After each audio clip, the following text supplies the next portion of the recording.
One day, the world was engulfed in a catastrophe of terrifying proportions, leading to its end. Horrible monsters, who wanted to devour humanity, burst out of oblivion and began to destroy everything around them.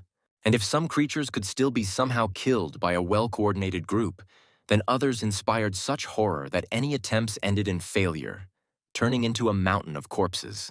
And some monsters were so powerful that they burned out souls with just one look at their enemy.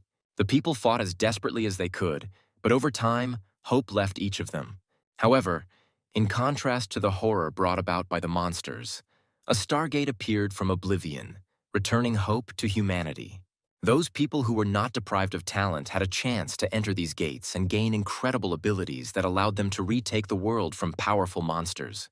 The world had been holding firm for many years, and one of the strongest strongholds of humanity was the City of Dawn, whose territory witnessed tragic events that day. Robert Guardian was kicked into the backyard of his own home. Rising to one knee, Robert cursed his adopted brother, reproaching him for his betrayal. Darren stood in the doorway with the Guardian family's personal lawyer, smirking at Robert as he sat in the dust. A man dressed in a classic suit stepped forward, casting a haughty glance at Robert and explaining that because Robert had not awakened his abilities by the age of 18, he was legally no longer allowed to live in the awakened community. Robert was shocked to hear that Darren, as a child adopted by the Guardian family, had the right to take Robert's home for his own use. And although Robert tried to prove his case by mentioning those who, despite being of legal age, did not have abilities, he was again hit for his insolence. Robert fell backwards to the ground, barely hearing himself being condemned for not believing in the city laws. Having collected his papers, the lawyer prepared to leave, leaving the right to deal with Robert to Darren. Robert looked up and noticed the man's sly gaze directed at Darren and barely heard him mention a certain promise Darren had made. Smiling warmly at the lawyer, the guy said goodbye to him, guaranteeing that he would fulfill his promise. However, as soon as the man stepped out of the gate, at that very moment, a kick knocked Robert to the ground again. Having brazenly knocked the guy down, Darren put his foot on his head, pressing him to the ground and preparing to reveal the biggest surprises to him. Laughing at his defeated brother, the fair-haired man admitted that he had been poisoning Robert since he was 10 years old, which is why he was unable to awaken. It turned out that Darren had planned to deal with Robert in order to take complete and utter possession of all his property, which would ensure his prosperity and security for the rest of his life. Furious at his brother, Robert tried to get up and deal with the villain. However, Darren hit the guy with another terrible piece of news, which he planned to completely knock him off his feet. It turned out that Darren lied to the boy's parents about their last expedition, saying that it was there that they would find a way to help Robert wake up. But desperately wanting to carry it out, the parents died. Realizing that it was his brother who was responsible for the death of his parents, Robert fell into despair, kneeling right in front of the evilly grinning Darren. Having finally decided to put an end to this matter, the fair-haired man again sent the guy to the ground with a kick and ordered him to get lost. Without looking up in sadness, Robert stood up and walked out the gate. When the guy took a few steps away from the house, he turned around and looked at Darren with a withering gaze, threatening in a breaking voice that he would return and definitely take revenge for himself and his family. However, as soon as he turned away, his brother created a poisonous dart in his hands and quietly threw it at Robert's neck. Looking at the latter with contempt, Darren was sure that he would never see his loser brother again. After leaving home, Robert wandered around the city for several hours without any plans, but with each step the strength left his body. The poison spread throughout the boy's body, poisoning his body and killing his mind, causing the boy to stumble in an instant. Breathing heavily and trying to crawl along the ground, Robert swore in a hoarse whisper that he would definitely take revenge. But in the end, he closed his eyes and lost consciousness, regretfully realizing that he would not wake up again.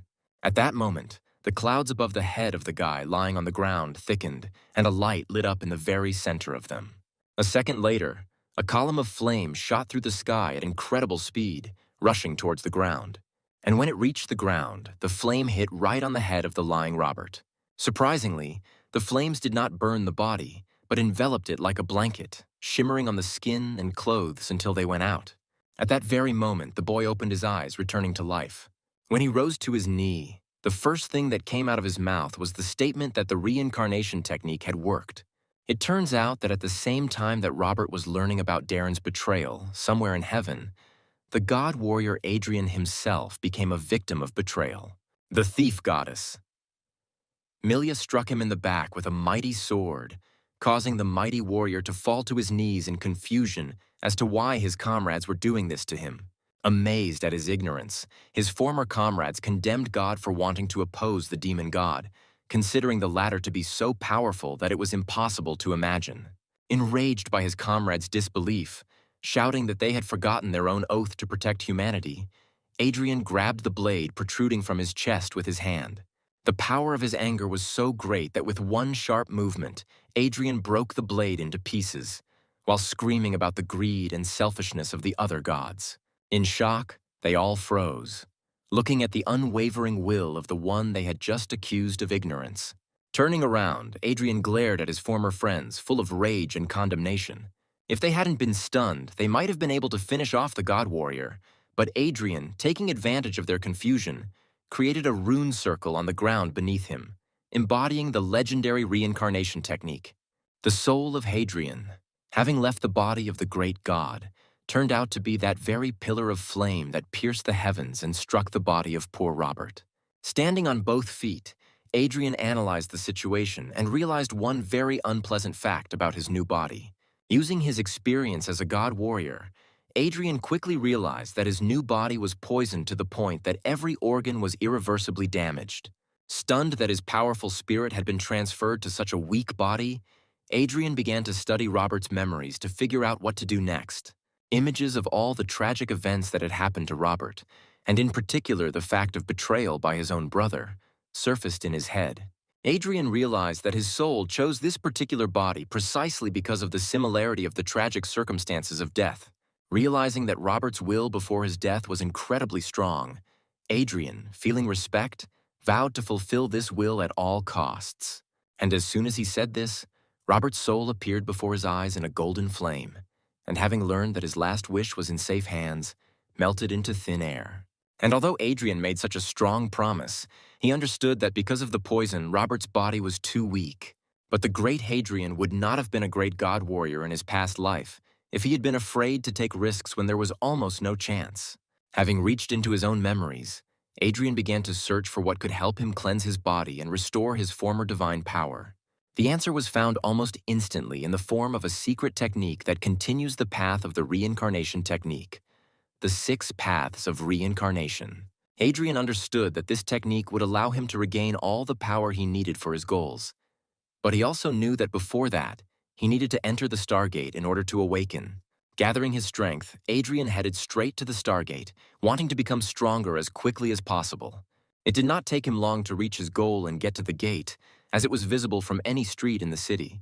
As he approached the area where the gate stood, Adrian thought about where he was and exhaled calmly, deciding that his former comrades would never find him in a new body. Before visiting the gate, the former god had to register, so he walked straight up to the counter, expressing his desire to undergo awakening to the man standing behind it. The man, however, addressing Adrian by the name of Roberta, made a displeased face and scornfully protested that he had already tried to wake up twice that month. However, having heard everything that was said, Adrian gave the man an angry look and demanded that he repeat it, only looking him in the eyes. The man was clearly taken aback by such changes in Robert's character, and therefore even lost the power of speech. The man was brought out of his stupor by a guard captain named Harold, who approached and wanted to know what had happened between them. While the man was reporting to the captain, Adrian used Robert's memories and learned that in the past, Captain Harold was saved by the boy's parents. Apparently, the captain was a man of honor, because upon hearing the man behind the counter's report, he immediately began to scold him, reminding him of how much the Guardian family had done for the city. Not hearing an answer from his subordinate, who hung his head in shame, Harold demanded a star map of awakening for Adrian. When he turned to the guy, Adrian saw not an angry grimace, but a warm smile, which caused quite pleasant emotions in the former god. But as soon as he took the card, Harold put his hand on the boy's shoulder and whispered that he should be more careful if he failed to awaken this time. And although the words were quite threatening, Adrian understood that they were said with concern for the son of the family that had once saved him. For this reason, Adrian saw off the departing captain with a grateful smile. Without delay, Adrian turned away from the reception desk and headed straight for the Stargate. Walking up, he pulled out the card Harold had given him and raised it above his head, whereupon it flew up and was immediately absorbed into the gate. Adrian, sighing before taking this important step, immediately followed. The boy's eyes were immediately covered with a golden haze, which melted away after a couple of seconds, revealing a huge open area full of others trying to wake up. Adrian tried to take a step, but immediately began to tremble with his whole body, because it was terribly difficult for the poisoned organism to withstand even the pressure of the place of awakening. The boy realized that it would be incredibly difficult for him to achieve awakening under such conditions. He looked to the side and saw one of the test subjects being hit by a bright pillar of light, the source of which was the star with which the person had entered into resonance. And he remembered that the more light from the star a person attracted, the greater the transformation his body would undergo. Turning his head to the other side, Adrian saw with regret the man who had fallen to his knees in despair, because he had not been able to enter into resonance with any star, and because of this, he would remain an ordinary person. Raising his head, Adrian used his god warrior senses and noticed a star that his body could resonate with, but it was too weak to do so. The situation was dire, because even if the boy received the light of the star and could be reborn, the transformation would not be complete. However, Adrian would not have been a god warrior in his past life if he had not been willing to take risks, and so he set about implementing the 6 paths of reincarnation technique by summoning as much spiritual flame as his past divine soul could. He used all the experience from his past life to make the flame bright and strong enough to cleanse his new body. The fiery silhouette grew stronger with each passing moment, engulfing Adrian in a heat that he did not notice. As the silhouette grew so hot that the flames could blind, the fire swirled around the boy's body, transforming it. At first, the movement of the flame was calm and measured, but in one moment it accelerated to the state of a fiery tornado. As the tornado began to dissipate, a rune circle formed underneath it, corresponding to the technique that Adrian, who was standing in the very center, was about to use. As if noticing the light of the flame below, the largest star, like the sun, lit up even brighter directly above Adrian. And a moment later, a pillar of her light pierced the heavens and rushed towards Adrian, who readily accepted it. His body seemed to melt in this light, transported to where his transformation was to continue. The light from the star with which Adrian's body entered into resonance turned out to be so strong and bright that the other test subjects looked at it in surprise, seriously believing that it was not the light of a star, but of the sun. At that moment, Adrian found himself in open space alone with the star that had chosen him. Her flame immediately engulfed Adrian's body, who was ready for this and tensed up, getting ready to curb it. The flames burned the guy's body painfully, ready to burn him if he lacked fortitude. However, in the furious outburst of emotions, Adrian endured the pain of the flames. His angry grin said more clearly than any words that he would endure any pain, just to achieve his goals. Eventually, the star's flame died out on Adrian's body, making it clear that he had harnessed its power, making him feel truly powerful. However, it turned out that the power of the technique he used summoned the light of more than one star, and another darker one appeared in front of Adrian. Her flame also engulfed the guy's body, but he readily accepted it and tamed it without much difficulty, after which he felt agile and fast. Having dealt with 2, he saw the third and immediately set about obtaining its power as well. The yellow flame gave in faster, and from it, Adrian felt his will and determination become even stronger. Next came the flame of a blue star, the harnessing of which seemed to open up a different perspective to his mind.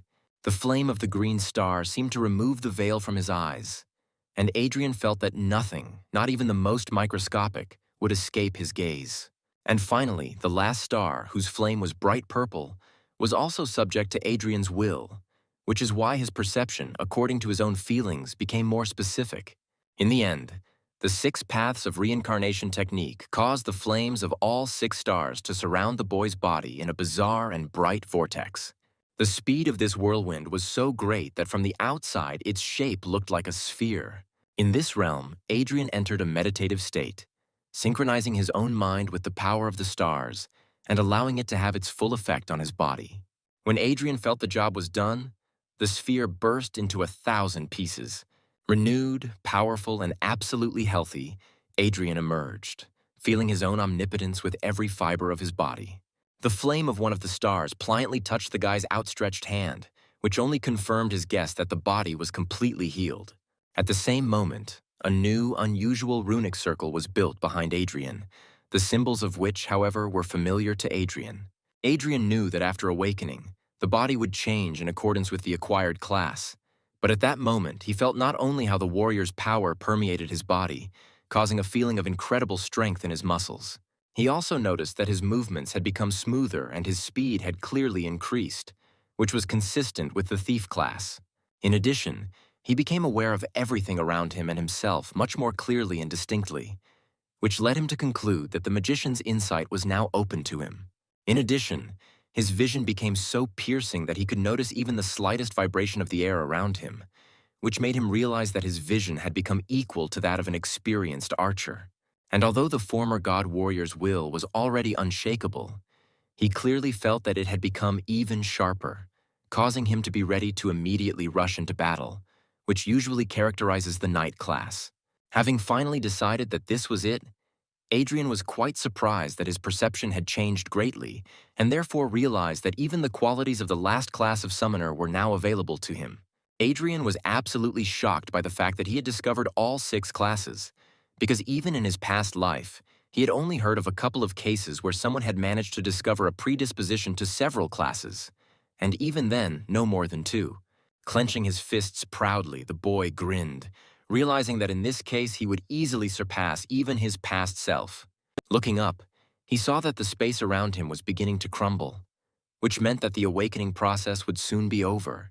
At the same moment, Adrian, closing his eyes and opening them again, walked out of the Stargate back to the place from which he entered. And at the exit, he met the very thing he clearly did not want to see at all, because Darren was standing there, instantly attacking Adrian with contemptuous comments towards his, as it seemed to the blonde, absolutely useless attempts to wake up. Having looked angrily at the scoundrel, Adrian, not wanting to stand on ceremony, boldly sent the guy away. Darren was taken aback by this attitude from the one whom he had beaten with his own feet a few hours ago, and who now moved away from him as if the blonde wasn't worth the dirt under his fingernails. Rage immediately boiled in Darren's blood, not understanding how Robert, who had been poisoned by him, could walk like that now, as if nothing had happened. Outraged by this outcome, the fair-haired man pulled out his daggers and shouted at his brother, intending to finish off the impudent fellow that very second. Captain Harold's shout was heard from the gate, warning Darren not to do anything rash, and Adrian, hearing this, turned towards the attacker just in time. Using his thief-class skills, Darren quickly found himself right in front of Adrian, ready to plunge his blades into him. However, he was no match for the former god warrior with his vast combat experience, who saw through a ton of holes in the enemy's attack in the blink of an eye. Dodging the clumsy attack, Adrian lunged forward, thrusting his fist straight towards his opponent. As soon as he got close enough to Darren, his fist instantly hit the latter right in the jaw. Adrian's blow was so powerful that Darren was thrown back several meters. As Darren approached the wall, the people around him watched in shock as the two awakened fought, surprised that Adrian was able to knock his brother down. Flipping in mid-air, Darren twisted and landed on his feet, not understanding how it was possible that his poisoned brother could send him flying with one blow. And although he was ready to immediately rush at Adrian again, his appearance as a warrior ready for battle put the guy into a stupor. At that moment, Captain Harold appeared between the fighters, shouting at Darren. Harold glared at the blonde and heard him complain that the captain of the guard was being too indulgent towards the Guardian family's son and that he regretted that he hadn't been fired yet. An indignant Harold, looking at Darren with disdain, pointed out that anyone with 2 eyes could clearly see that Adrian was awake, which meant Darren had no right to attack him. And although Darren wanted to say something in response, he was distracted by the surprised exclamations of onlookers, who were amazed at how beautifully the newly awakened one had put the guy down with just one blow. Darren, indignant to the limit, looked at Adrian with anger, but he could do nothing about it. And so, without saying a word, he turned around and left. Grinning as he left, Harold walked up to Adrian and used his portable analyzer to find out what grade the boy had received. Looking at the screen, Harold saw the warrior's symbol and hastened to congratulate Adrian on this with all his heart. He noted that it now became clear how Adrian managed to send Darren flying with one blow. People who previously saw Adrian as a loser who couldn't wake up suddenly started smiling in front of him, admiring how coolly he had punched his stupid brother who decided to go for a frontal attack on the warrior. Adrian smiled at them, But in his mind, he was glad that he was able to hide the fact that he had unlocked more than one class by only showing the warrior class, because he was afraid that this feature might cause him difficulties. Harold put his hand on the boy's shoulder and, smiling warmly, congratulated Adrian again with all his heart. Taking the card out of the analyzer, Harold handed it to the guy, recommending that he quickly go to the Warrior Academy for training. Taking the card, Adrian looked at it and sighed with relief, promising to definitely try. However, to Harold's surprise, after putting the card away, Adrian asked the captain when the monthly talent evaluation would take place, to which the man replied that it would be today. And although Harold answered, he raised his shoulders in surprise, asking the boy if he was going to go to the assessment, having just woken up. Having received an affirmative answer, Harold again put his hand on the guy's shoulder and looked seriously into his eyes, speaking with the desire to keep him from doing anything rash. He said that immediately after awakening, people receive the status of a student and must go to the academy to participate in the talent assessment after 1 or 3 years. Usually only after training, an awakened can get a lifetime chance to obtain a class-related talent. Harold cautioned that this was indeed the only chance, and if a mistake was made during the test, the talent could turn out to be bad and ruin the person's entire subsequent life. Adrian, to the captain's surprise, only smiled relaxedly, convincing the man that everything would be fine and that he was absolutely confident in his plan. Turning to the side, Adrian said goodbye to the captain and headed straight for the trucks that would take him to the test site. And even though he thought Darren had left, he peered out from the shadows and gave the boy a dark look, thinking that his decision to go for an assessment right after waking up seemed incredibly arrogant to him. Turning his head, Adrian noticed the villain, and therefore thought that he should keep an eye on him because Darren would certainly not give up trying to kill his brother. There are indeed a large number of monsters outside the city, and although individually they fear the light of the Stargate, when gathering in huge hordes, the monsters cast aside their fear, rushing to attack a peaceful human settlement. And although the awakened ones go out against the monsters in large detachments, not a single sortie goes without losses. The soul of each person who fought for humanity against the monsters gains immortality under the light of the stars, and their tombstones emit a huge amount of stellar energy, distorting space and forming a special dimension known as the Lands of Gifts of Starlight. It is there that each newly awakened one takes part in the assessment of talent to continue the glory of the ancestors and to receive accompanying talent from the predecessors. While on his way to the territory where the talent assessment was being organized, Adrian used the magician's insight to easily read a fairly thick book that told about Adrian's upcoming test. He read that the undead were mostly found around the city, which meant that these were the monsters he needed to focus on when preparing. Adrian recalled that in his past life, without any support from his elders, he was able to obtain a gold-ranked accompanying talent only through his own labor. He read that the gold rank is received by 1 in 10,000 people, and the majority in turn receive the white lowest rank. A curious piece of information for Adrian was the fact that only 1 in millions could obtain the epic rank talent he was aiming for. Adrian had to look up from his book when the trucks finally reached their destination, and the boy was able to walk straight out into the hero's graveyard. Opening the book again, Adrian walked to his seat, trying not to be distracted by the whispers of the young men around him, surprised by his presence. Casting a sad glance at the pile of graves, Adrian was surprised that the boys studying at the academy treated the test so ignorantly. The guy's attention was suddenly drawn to a girl armed with a bow, about whom everyone around him immediately began to whisper. Hearing that her name was Rebecca and that she had awakened at only 11 years old, Adrian cast an appraising glance at her and was not at all surprised to see that her aura was no stronger than usual, although the concentration of the soul was quite dense. At this time, a group of 6 Starlight Gift Landgrave Guardians lined up in front of the crowd of awakened disciples. The stocky warrior and the long-haired archer stood out among them. The warrior called his comrade and whispered congratulations to him that his archer guild would soon be replenished with such a gifted warrior as Rebecca. And although the archer waved off these congratulations, his appearance literally screamed how happy he was. Seeing this, the warrior didn't miss the chance to joke about how disappointing it would be if she suddenly didn't get higher than Iron Rank. The comrades immediately began to argue, but the other guardians tried to calm them down and finally suggested starting the test. The guardian knight stepped forward to give a speech, calling on all present to pay their respects to their ancestors before the trial. All those who came to the test did not hesitate to kneel before the tombstones. When they stood up again, the knight continued his speech, telling them that these lands were indeed dangerous and that they must be careful not to die.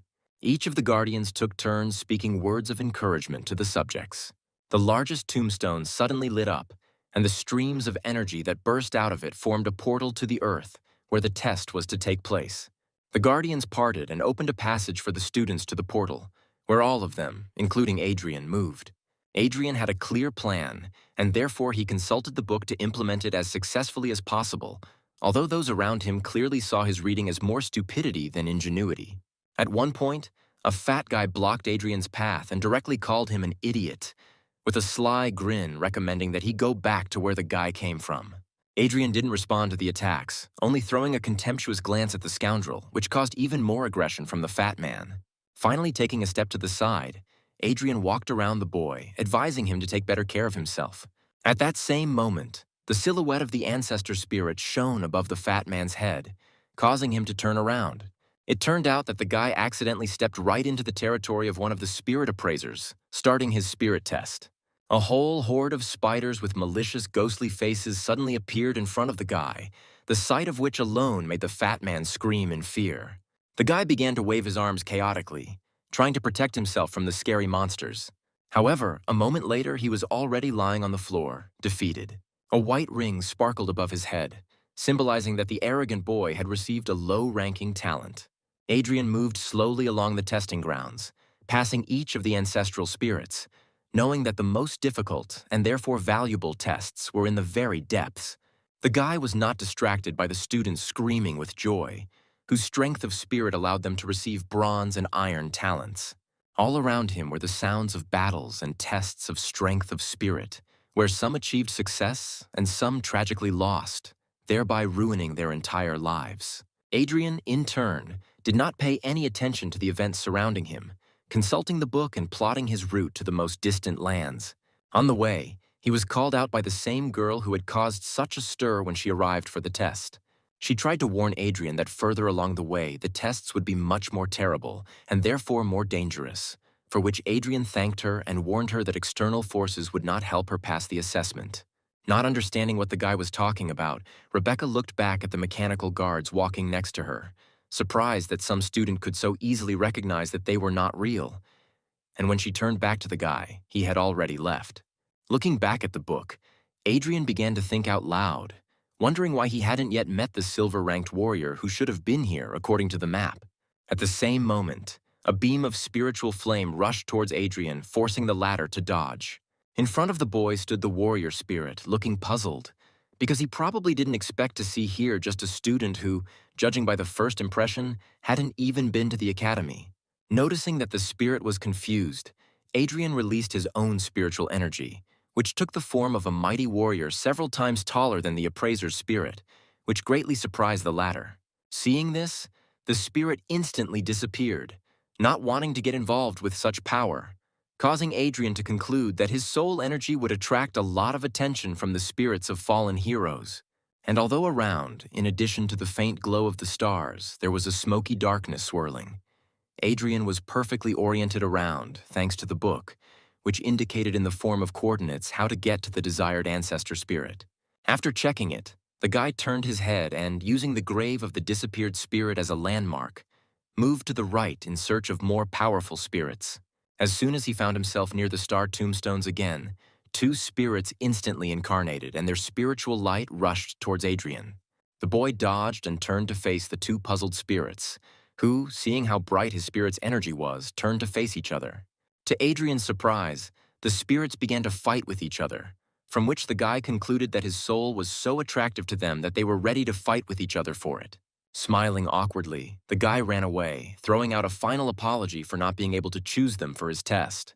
Adrian went deeper and deeper, meeting more and more spirits who wanted to test the boy and grant him their talent.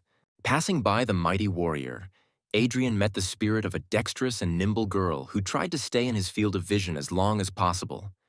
But he rejected her too. Seeing the golden spirit of the curvy sorceress, Adrian even became embarrassed and for a long second could not take his eyes off her attractive forms. But turning away, he moved towards the designated goal. For many hours, the boy traveled through the talent evaluation lands in search of epic rank spirits, but he never came across any, although the fact was that even the golden spirits paid attention to him. Passing by one of the trees, Adrian heard the noise of a battle and, deciding to take a break from the monotonous search for a while, went towards the sound to see what was making them. Coming out into an open clearing in the middle of the forest, the boy saw the golden light of the test, where his friend Rebecca was fighting, trying to find her talent. And although Adrian warned her, the picture that opened up to him made it clear to him that the girl did not listen to the warnings, because even she did not understand why the spirit of her ancestor was attacking her so fiercely. In anger, the golden archer attacked the girl with a hail of arrows, not wanting to give her his talent. As the golden arrows landed in the ground, they were engulfed in turquoise flames from tip to fletching until they were completely transformed. The arrows turned into monsters, which immediately rushed at the girl, covered by doll guards. The girl decided that the ancestor was seriously going to kill his descendant, although she really could not understand how she had angered the golden spirit. Expecting to have to fight only with spirit, Rebecca was taken aback when she saw monsters strong enough for a simple student to cope with. Not wanting to give up, the girl used well-aimed shots to destroy every monster that rushed forward to bite her. Even if she was unable to defend herself from blows from behind, the doll guards bravely covered her, throwing themselves under the jaws of the creatures, just so that their mistress would remain unharmed. Looking up from the corpse of one of the monsters, the girl saw the furious grin of her ancestor, who was already aiming a new arrow in her direction and shouting that Rebecca was not worthy. Another arrow flew towards the girl with incredible speed, ready to pierce her body, but Rebecca did not intend to, and therefore jumped out of the trajectory of the shot. In turn, the arrow, right in flight, turned into another monster, whose jaws were ready to immediately bite through her throat. With a shot that was accurate and so fast that it was difficult to notice with the eye, the girl dealt with the creature and, exhaling heavily, began to talk about how her grandfather always called her the most talented in their family. Looking up in despair, she saw that one of her mechanical guards had been almost completely destroyed. Tears began to well up in her eyes from not understanding why her ancestor considered her unworthy and wanted to finish off his descendant. The spirit, however, paid no attention to the girl's tears and aimed a new arrow at her, screaming in a voice full of rage that she was unworthy of his power. Standing proudly before her ancestor, the girl looked boldly into the spirit's eyes, burning with anger, and cried out, asking what she had done to deserve his wrath. Peeking out from behind the tree, Adrian calmly asked the girl if she really didn't understand what exactly she had done wrong. Distracted from his original goal, the golden spirit looked at Adrian and was immediately dumbfounded by how strong the aura was in this guy. Seeing her ancestor's surprise, the girl instantly felt angry and again threw a defiant glance at him, screaming about how hard she had honed her skills and strengthened her soul.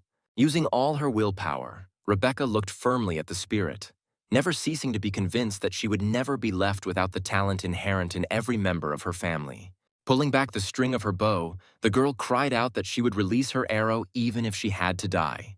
At that moment, her body was engulfed in a harmless golden flame, inherent in the spirit she was fighting, causing Rebecca to realize that she had been able to resonate with her ancestor. Adrian smiled and noted that the talent assessment test is primarily about will, courage, and fortitude, and not physical strength. The guy said that it was the mechanical guards that protected the girl during the fight that became an indicator of her fear before the fight, which is why the ancestor shouted about her unworthiness. The golden light of the trial finally faded, and Rebecca knew that the trial was over in complete victory.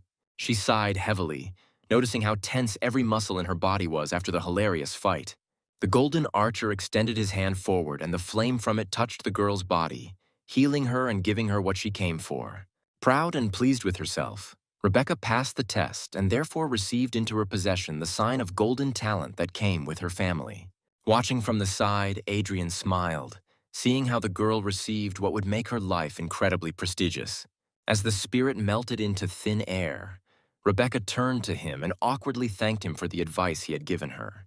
And although the girl asked how he himself, being only a student, awakened only recently, ended up so far away in the lands where the golden talents are, Adrian only answered that his goal was the best possible talent, and, turning away, moved away. Noting that his soul seemed weak, the girl heard the guy brazenly say that it was none of her business and asked to keep his presence here a secret. Seeing that the guy had gone further away from the lands of the gold ranks, the girl was quite taken aback, realizing that his goal was even higher. Eventually, Adrian reached his goal in the form of a huge tombstone, bound by a monstrous golden chain. Smiling contentedly, the guy noted that he was on the right track, since he saw something so colossal in front of him. The moment Adrian took another step, his body tensed up from the terrifying force of pressure, indicating how difficult a test awaited the boy, since even being here was difficult for him. The huge, monstrous dog looked to be of an advanced rank, and therefore, according to Adrian's feeling, was an incredible number of times stronger than the guy himself. However, the guy was not at all scared, but on the contrary, he was happy, realizing that it was here that the concentration of spiritual energy was so great that he could absorb as much of it as he wanted, gaining strength. Sitting in the lotus position, the boy began to free his spirit to interact with the infinite and powerful energy surrounding him. He folded his hands and concentrated all his power into them, causing the energy that had permeated the air to begin to materialize and form into a sphere in smooth threads. At the same time, a bright blue rune circle appeared out of nowhere behind Adrian, which helped the guy absorb the flows surrounding him. Eventually, he stood up and straightened up, and the energy flows dissipated, because Adrian had already absorbed the maximum amount for the status of a student. As a result of these manipulations, the guy could feel that his strength had increased 6 times, which meant that he could safely withstand the pressure of the place surrounding him. Looking up, he boldly looked at the monstrous dog protecting the tombstone.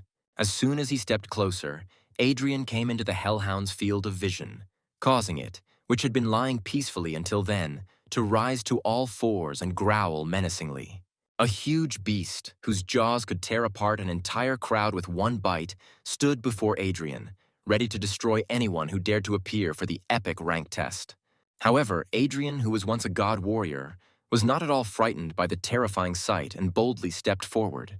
In an instant, the monster pushed off with all 4 paws and rushed at the guy, intending to tear him to pieces, but Adrian himself was not going to die so easily.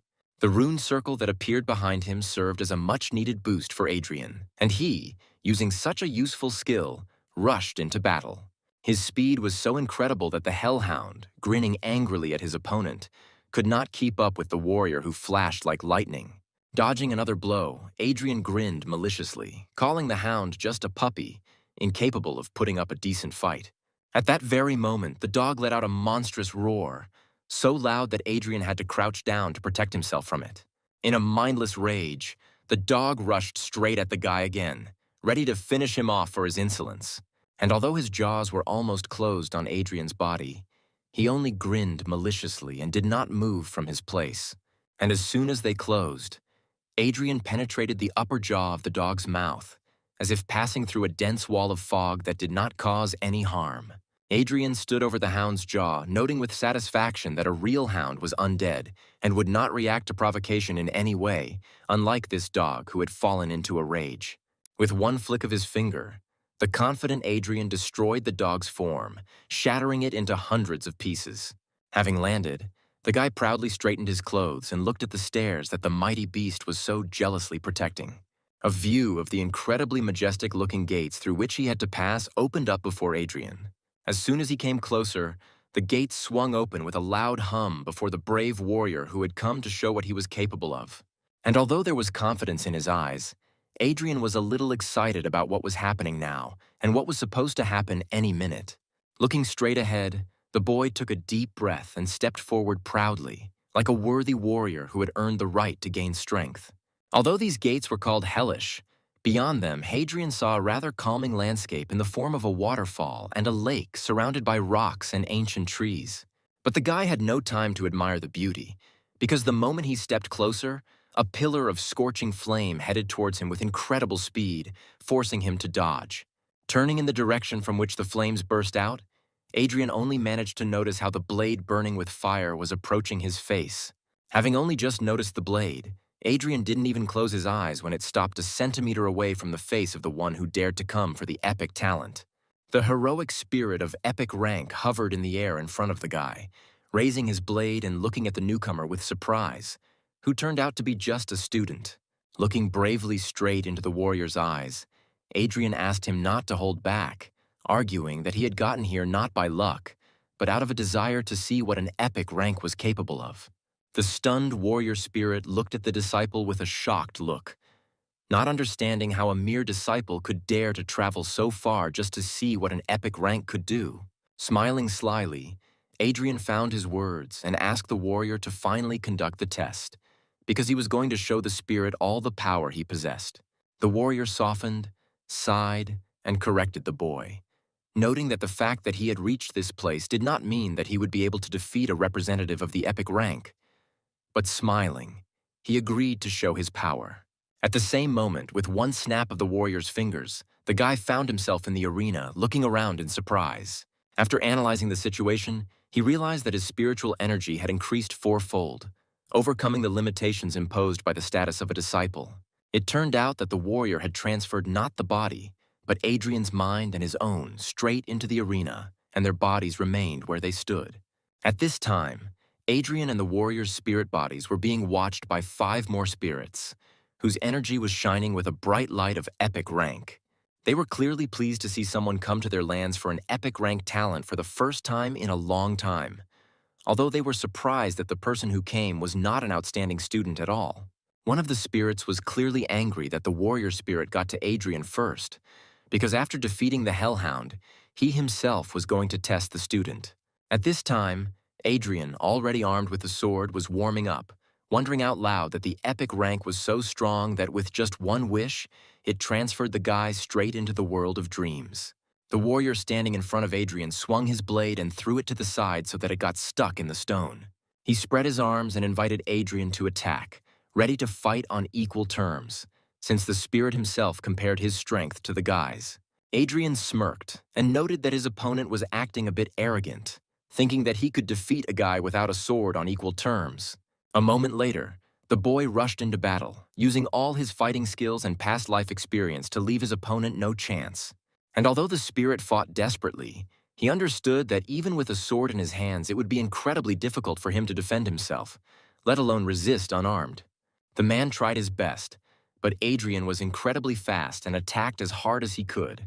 In the end, the spirit warrior was unable to dodge the final attack, and the boy put the blade to his neck. The warrior was genuinely amazed at how strong this disciple was, having so boldly stood before an epic rank spirit despite having awakened only recently. Smiling kindly at the stricken spirit, the guy suggested that he give it his all and show what the epic rank is really capable of. Focusing on the upcoming fair fight, the man extended his hand and pulled his blade into it, which burst out of the stone. Smiling at the upcoming battle, both warriors rushed at each other, wanting to cross swords and find out which of the two was stronger. The swords of both warriors clashed, striking sparks in a stunning dance of combat. And although the spirit warrior fought desperately, one mistake was enough for the former god warrior to make one precise strike with his blade. And this one blow was enough to knock out the blade and hands of the stunned enemy. The spirit warrior was absolutely at a loss, as he sincerely could not understand how he could be defeated by just a student. You could see the confusion in his eyes as he looked at his hands, as if doubting his own abilities. Pleased with himself, Adrian thought that now the result of his test was quite satisfactory to finally receive the epic rank talent he deserved. And although he was ready to receive his reward, the spirit warrior suddenly melted into thin air, causing confusion in Adrian. Returning to his body, the warrior looked at his opponent with curiosity, whose mind was still in the dream world. The other epic spirits, seeing their comrade return to his body, were surprised, deciding that the test ended so quickly, and besides, there was no ritual of transferring talent, and they concluded that the guy lost. However, they were puzzled when they saw that Adrian himself had not yet returned from the dream world, and so they asked their comrade what had happened to them there. Raising his head proudly and not looking away, the warrior honestly admitted that he had lost the fight. The other spirits were shocked to hear that their comrade, whose strength reached epic levels, lost to an ordinary student, even though they were equal in the dream world. They assumed that the warrior had simply given in, but he shook his head and replied that the fight had been fair and that he had been rightly defeated, and for that reason he had an idea. After listening to their comrade, the epic spirits were divided in their opinions, trying to decide whether to follow his plan or not. However, after some discussion, they decided to agree, and at the same moment, all 6 of them were transported into the world of dreams and appeared before Adrian's eyes. Adrian, who had already thought that his rival had abandoned him in this world, relaxed when he discovered that he had returned with reinforcements in the form of 5 spirits of epic heroes. As soon as they appeared in this world, each of the 6 spirits first looked with an appraising glance at the one they were about to test. Smiling kindly, the spirit mage noticed that the guy didn't even blink an eye when he saw 6 epic spirits in front of him. Scratching his beard, the old man opened his eyes and spoke with the hoarseness in his voice characteristic of his appearance. With one hand behind his back and a proud nod towards his comrades, the mage offered Adrian to fight all 6 epic spirits at once. Looking at those who had arrived with confusion, Adrian heard that if he won, he would receive 1 epic talent from each of them, which made his eyes sparkle with realization of the situation. Behind the backs of the spirits of men stood the archer and the summoner, who, having looked at the guy sarcastically, suggested that he leave with the talent of the warrior, because judging by his appearance, he would not have enough strength. In response, the former god warrior laughed like a madman, taking genuine pleasure in the entire situation. Proudly raising his gaze and raising his sword, the boy expressed his desire to accept the challenge and his unwavering readiness to fight. The mage frowned, calling the guy self-confident, and the knight called him arrogant, although it seemed he only liked it more. Taking a stance, Adrian kept his eyes on his opponents, ready for any attack from them. The spirits had already pulled out their weapons and were also preparing for battle, warning the guy that the following events could be damn dangerous for him. The moment the mage finished speaking, the spirit thief disappeared from sight, launching an attack that was astounding in its speed. In a second, the thief was right behind Adrian, ready to deliver a fatal wound to his back with his blade. However, he did not expect that. Using the reflexes of an archer, he instantly turned around and swung his sword towards his opponent. One powerful blow to the defending enemy was enough to send the thief spirit flying. And although he defended himself, the force of the blow was so great that, having crashed into the wall, the spirit immediately lost consciousness, leaving the battle. Realizing that they couldn't win alone, the epic heroes rushed into battle together in order to wipe the smug smile off their opponent's face. The mage's fireballs were clearly of extraordinary power, but using the thief's speed and the archer's reaction, the boy easily dodged each of them. Thanks to the mage's insight, he was able to calculate every swing of the blade to protect himself from the archer's shots. The spirit mage attempted to use a paralyzing discharge to stop the boy and allow his fellow knight to strike, but Adrian somehow ignored the spell's effect, rushing straight towards the old man. Finding himself close to the spirit mage, the boy swung to strike, noting with pleasure that the knight's physique and willpower were excellent protection against magic. Once again, with one blow, Adrian was able to knock out the mage, ensuring that magic would no longer hinder him from fighting. Turning around, the boy used all his reaction time to block the arrows of the spirit archer flying at him and direct them all back at the attacker. And although the girl dodged the arrows, Adrian, who had instantly approached her, swung his blade, knocking out the archer, leaving only 3 rivals in front of him. Cursing, the spirit knight complained to the spirit summoner that he could not keep track of her, and she, in turn, asked him to delay the enemy so that she could call on the huge bear for help. A simple ritual was enough for her to have a huge monstrous bear rise to its full mighty height in the arena. The spirit knight did not fail and, raising his morning star, used his ability to immobilize Adrian. At that very moment, the bear rushed to attack the guy, wanting to tear him apart with its claws. Although the bear was a beast created by the summoner's spirit, Adrian's summoning abilities were stronger, and he took control of the bear, forcing it to attack the knight, knocking him out of the fight with one blow. Adrian, who was instantly next to the girl, smiled slyly at the girl before striking. Like the others, Adrian dealt with the girl with one blow, knocking her out. Turning to the last epic rank spirit, Adrian asked if he would fight, but the warrior smiled, replying that he had already lost before, so there was no point in fighting. Turning around, Adrian saw that all the epic rank spirits had already stood up and were cheering for his victory. After congratulating him, they returned to the real world and stood in a circle over the boy's body, intending to perform a ritual after which Adrian would receive his talent. As they promised, the spirits gave him not 1 talent, but 1 talent from each, although no one knew whether they could exist in one body. The energy released by each of the spirits flowed into Adrian's body and began to mix with the other 5. The aura emanating from the mixing of talents was so bright that even the mighty epic spirits were amazed by the strength of its light. The stricken spirit mage whispered reverently that the resulting rank would be much higher than epic. Concentrating the energy of the spirits inside himself, Adrian strained himself greatly, trying to hold it inside himself and realizing that the last stage of fusion was much more difficult. Releasing all the power of his fighting spirit, Adrian used it to cope with such a difficult task. The boy's spirit was eventually able to contain all this powerful energy that permeated the body, and it transformed into a crystal heart in the boy's hands. Upon receiving this new power, Adrian assessed it sensibly, thinking about the well-known scale of talent levels. Knowing that it was incredibly difficult to obtain the gold rank and almost impossible to obtain the epic rank, no one could have imagined that there could be a talent level higher than the epic rank. The heart transformed back into streams of energy of incredible power, which were instantly absorbed into Adrian's body, who immediately realized that his new talent was mythical. An understanding of a new talent arose in the boy's mind, and in particular, why the spirit energy had taken the shape of a heart. Because this new talent was called the Heart of the Brave and could increase the hero's power by 10 times. Opening his eyes, Adrian saw that the epic spirits were enveloped in a warm light, and their faces expressed satisfaction and pride, because they not only saw a talent whose power is higher than the epic, but also endowed it themselves to a worthy warrior. Smiling at the heroes disappearing into the light, Adrian relaxed peacefully, proud that he was able to not only fulfill his goal, but achieve something even better. Turning towards the exit from the lands of epic rank, the guy lingered for the last time to leave an offering to the disappeared spirits, in the form of the book that helped him get here, as well as a bottle of delicious sake that he had prepared in advance, promising them that he would definitely protect the City of Dawn from any misfortunes.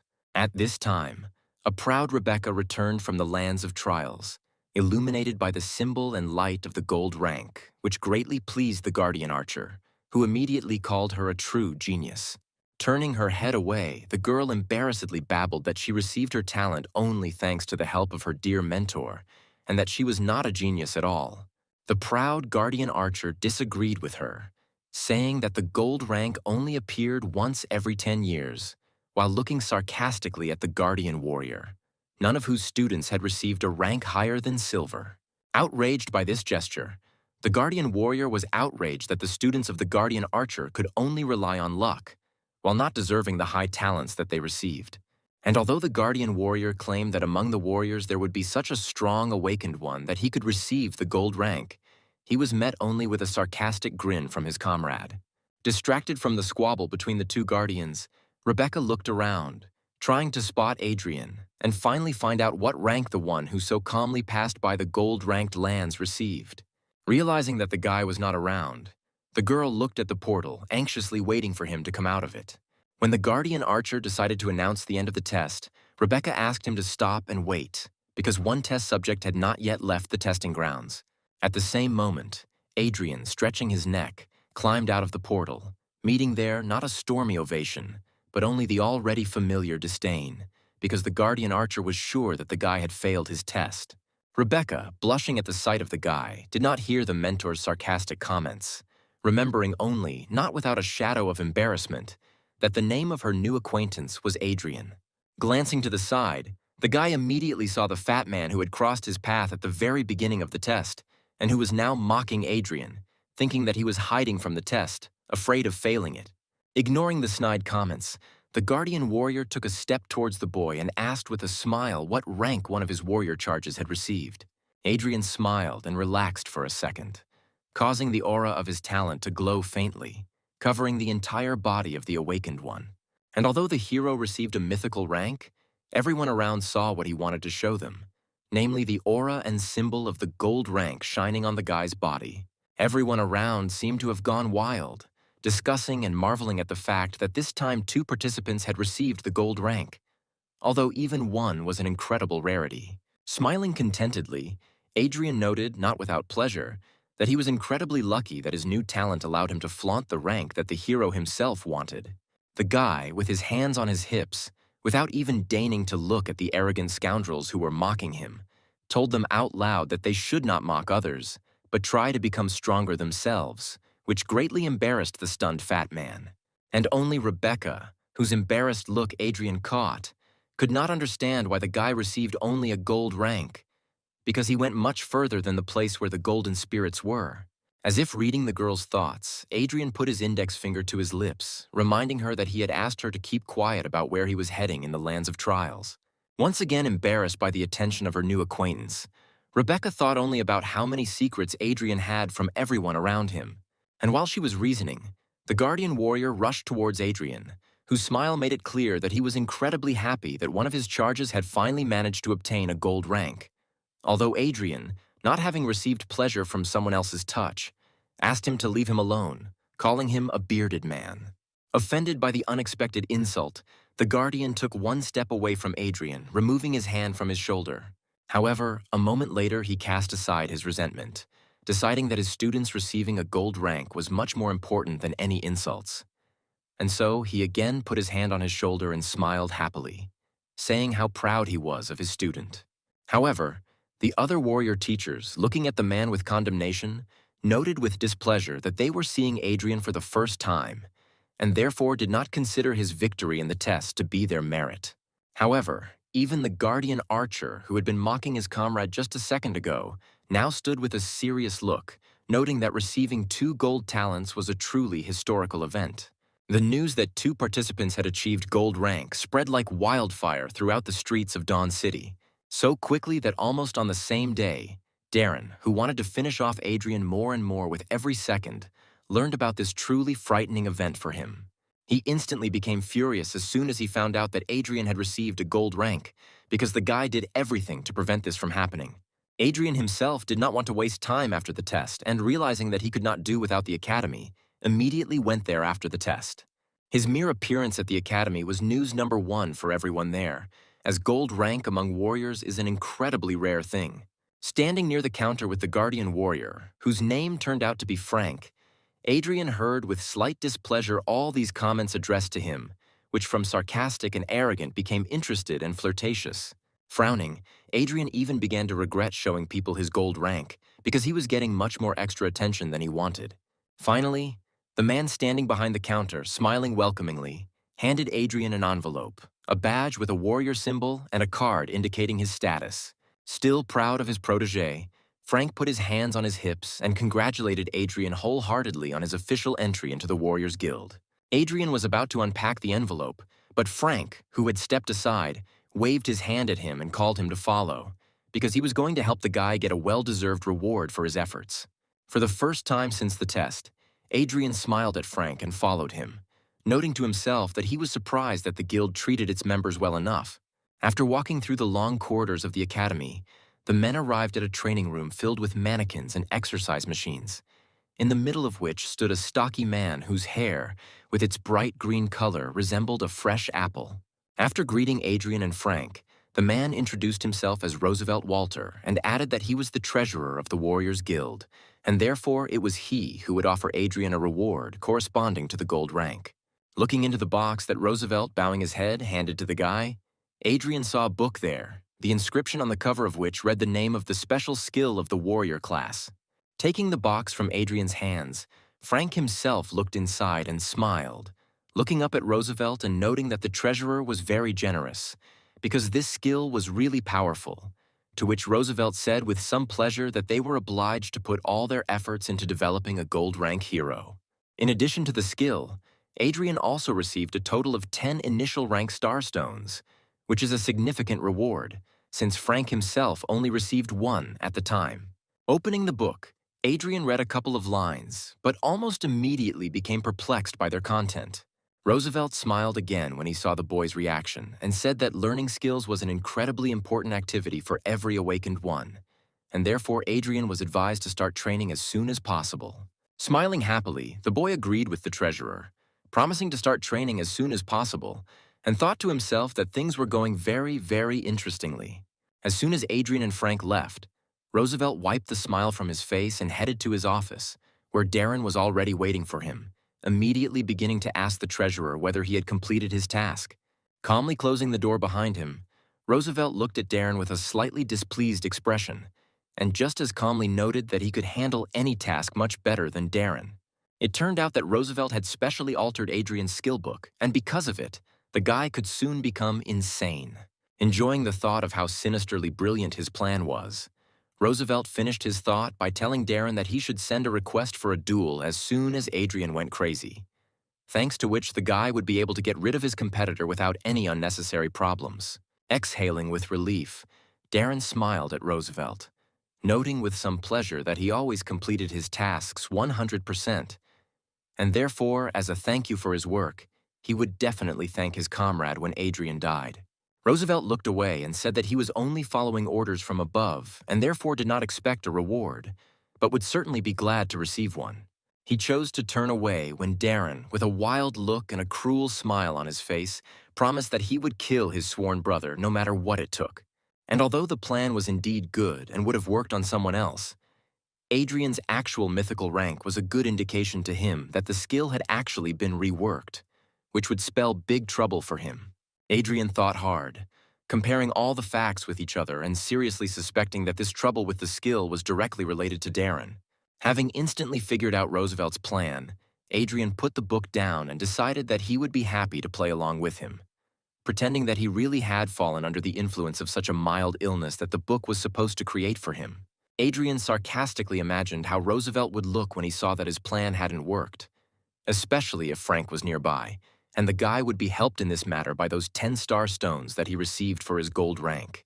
Opening the box, Adrian remembered that the star stones were actually the energy of real star stones concentrated into a crystal form, using which awakened ones could very quickly increase their power and become stronger. Realizing that thanks to his experience as a god warrior, the guy is well versed in all the skills even at the divine level, but if he wants to gain power, he needs to start all over again. Sitting in the lotus position in the room allocated to him personally, Adrian closed his eyes and used his spirit to begin absorbing energy, while simultaneously thinking about how the skill of the unpredictable fist blade is a rare skill, and it is absolutely necessary to learn it. Using his experience, the guy read all the necessary techniques for developing this skill and found out which nuances of this technique were spoiled and corrected them without any problems.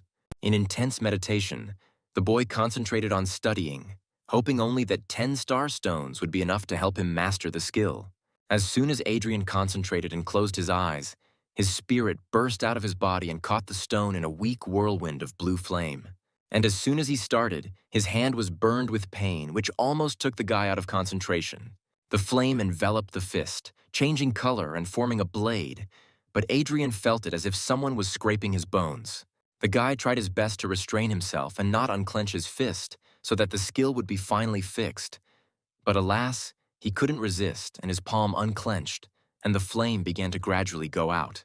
Even though the guy had gained the power of all 6 skills, and his talent was stronger than even the epic one, he realized that he had underestimated such a powerful skill, and therefore would not be able to master it in one try, because during that one try, the skin of his hand turned red and shriveled from the fire. Knowing that it would take at least a year for a normal person, Adrian smirked, knowing that with his strength, he would not allow himself to hesitate, and would definitely master the skill as soon as possible. Concentrating again, Adrian used the power of his spirit to once again cause his hand to become covered in bright pink flames, which now took on a much more distinct blade shape. Exhaling with satisfaction from his own work, the guy stood up and with one movement made the sword fly from the wall straight into his own hand. Forcing his energy to form a blade shape around his hand again, the boy swung his sword at the wall with such force that a rather wide crack appeared in it. Looking at this crack and easily moving the blade, the guy noted with some pleasure that the skill was really very strong, and therefore the time and stones spent on learning it were clearly worth it. Relaxing his hand, the boy recalled the energy and remembered that even when he moved to the next rank, his skill level would increase in the same way. As soon as he left the training hall, Darren appeared in full height before his eyes, his predatory gaze saying more clearly than any words that he would not leave without bloodshed today. Looking slyly at his brother, Darren took out a special document and without much fear walked towards Adrian, challenging him to a duel to find out who would become the heir of the Guardian family. Pulling out the duel document in front of Adrian, Darren loudly asked Adrian if he would accept the challenge, causing everyone around to turn their attention to the boys. With his hands proudly on his hips, Adrian looked at Darren with interest, clearly pleased that he had predicted all the upcoming events and noting how much attention they had attracted. With a smile, the guy noted that now he himself had become awakened, which meant that all his inheritance went to him and only him. Not expecting such words, Darren looked around warily, hearing how everyone around him began to discuss him with condemnation for trying to take Adrian's rightful inheritance. Hearing someone calling for him to be expelled from the academy, Darren panicked and held up the paper in front of him, indicating that this duel was coordinated with the awakened community. The warriors around looked at the paper in bewilderment, not understanding how the community could have allowed such a conflict to happen. Realizing that no one would touch him now, Darren believed in himself and turned to Adrian again, pointing out that refusal would mean that he renounced any claims to the Guardian family inheritance. And although Adrian himself felt anger, he understood that this anger was caused by the memories of the guy in whose body he was reborn, and Darren was not worth even a drop of his hatred. Smiling slyly, Darren asked if Adrian would agree to a duel to the death, clearly remembering that Adrian himself must be in a state of insanity right now. Something suddenly flashed in front of the guy, and when he reacted, Adrian was already standing a few steps away from him, relaxedly reading the paper that his brother had just been holding in his hands. Amazed by such incredible speed, Darren looked in amazement at his hand, in which he had literally just been holding the paper that Adrian now had. Looking with disdain at the bewildered boy, Adrian held out the paper forward and responded to the duel request with a firm voice, agreeing.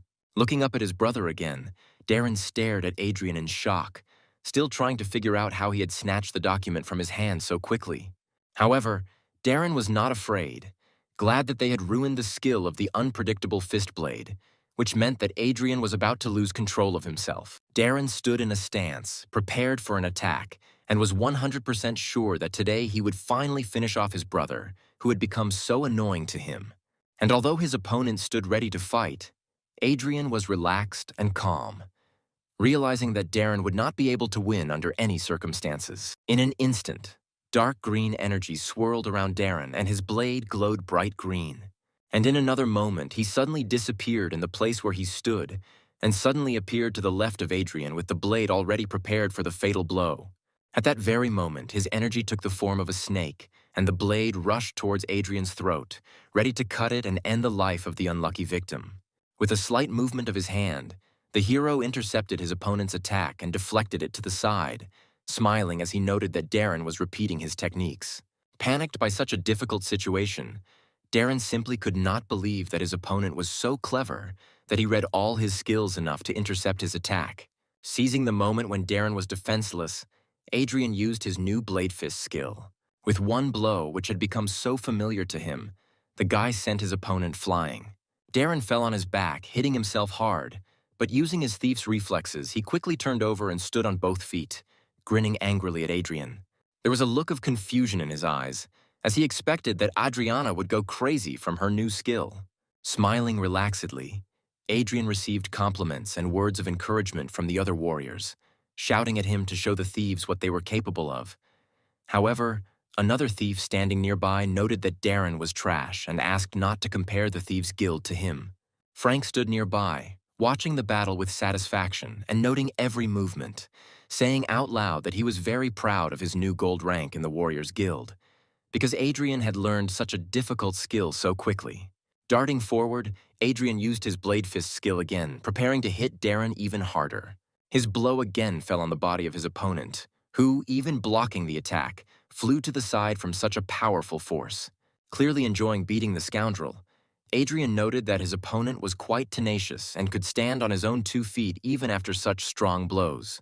Straightening up, the guy pulled back the collar of his cape with the hand that hurt the least, revealing a golden protective vest that helped him withstand blows, naturally not leaving the enemy without a sarcastic comment about his weakness. However, opinions of those around Darren about the fact that he wore protection were divided, as some decided that it was dishonest, while others noted that the rules do not prohibit protection. The desperate obsession with the outcome was visible in Darren's eyes as he shouted that he would finally make Adrian die. He rushed forward again, preparing his blade for another attack. His energy now took the form of 2 snakes, ready to bite the enemy's throat, and Darren himself, using his skills to the fullest, approached the enemy. This time, without even a hint of a smile, Adrian called Darren a narrow-minded idiot, facing the oncoming attack without fear. Once again, with a single light movement, Adrian used the blade fist to block such a powerful attack without any effort. Darren's eyes showed fear, as he clearly didn't expect his opponent to block his strongest skill so easily. Looking at the enemy with disdain, the boy noted with pleasure that he was only playing along with Darren, who thought that his armor would provide him with good protection. With these words, Adrian used the blade fist on his other hand, which he directed straight towards the enemy's face. Darren, who had failed to block the attack, was forced to feel the full power of such a strong skill.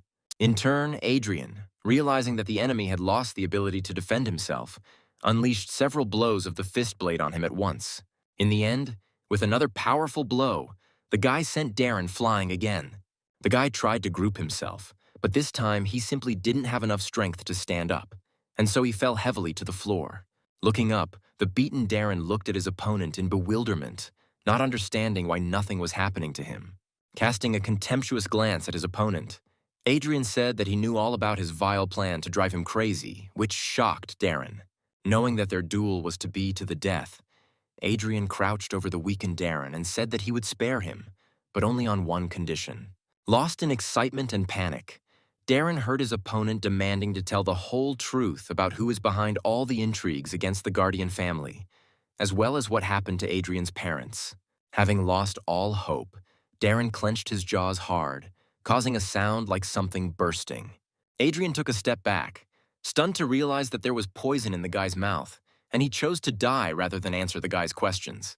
With one last sardonic glance at Adrian, Darren told him that he would never know what happened to his parents, and that he was no match for those who were determined to end the life of the Guardian clan.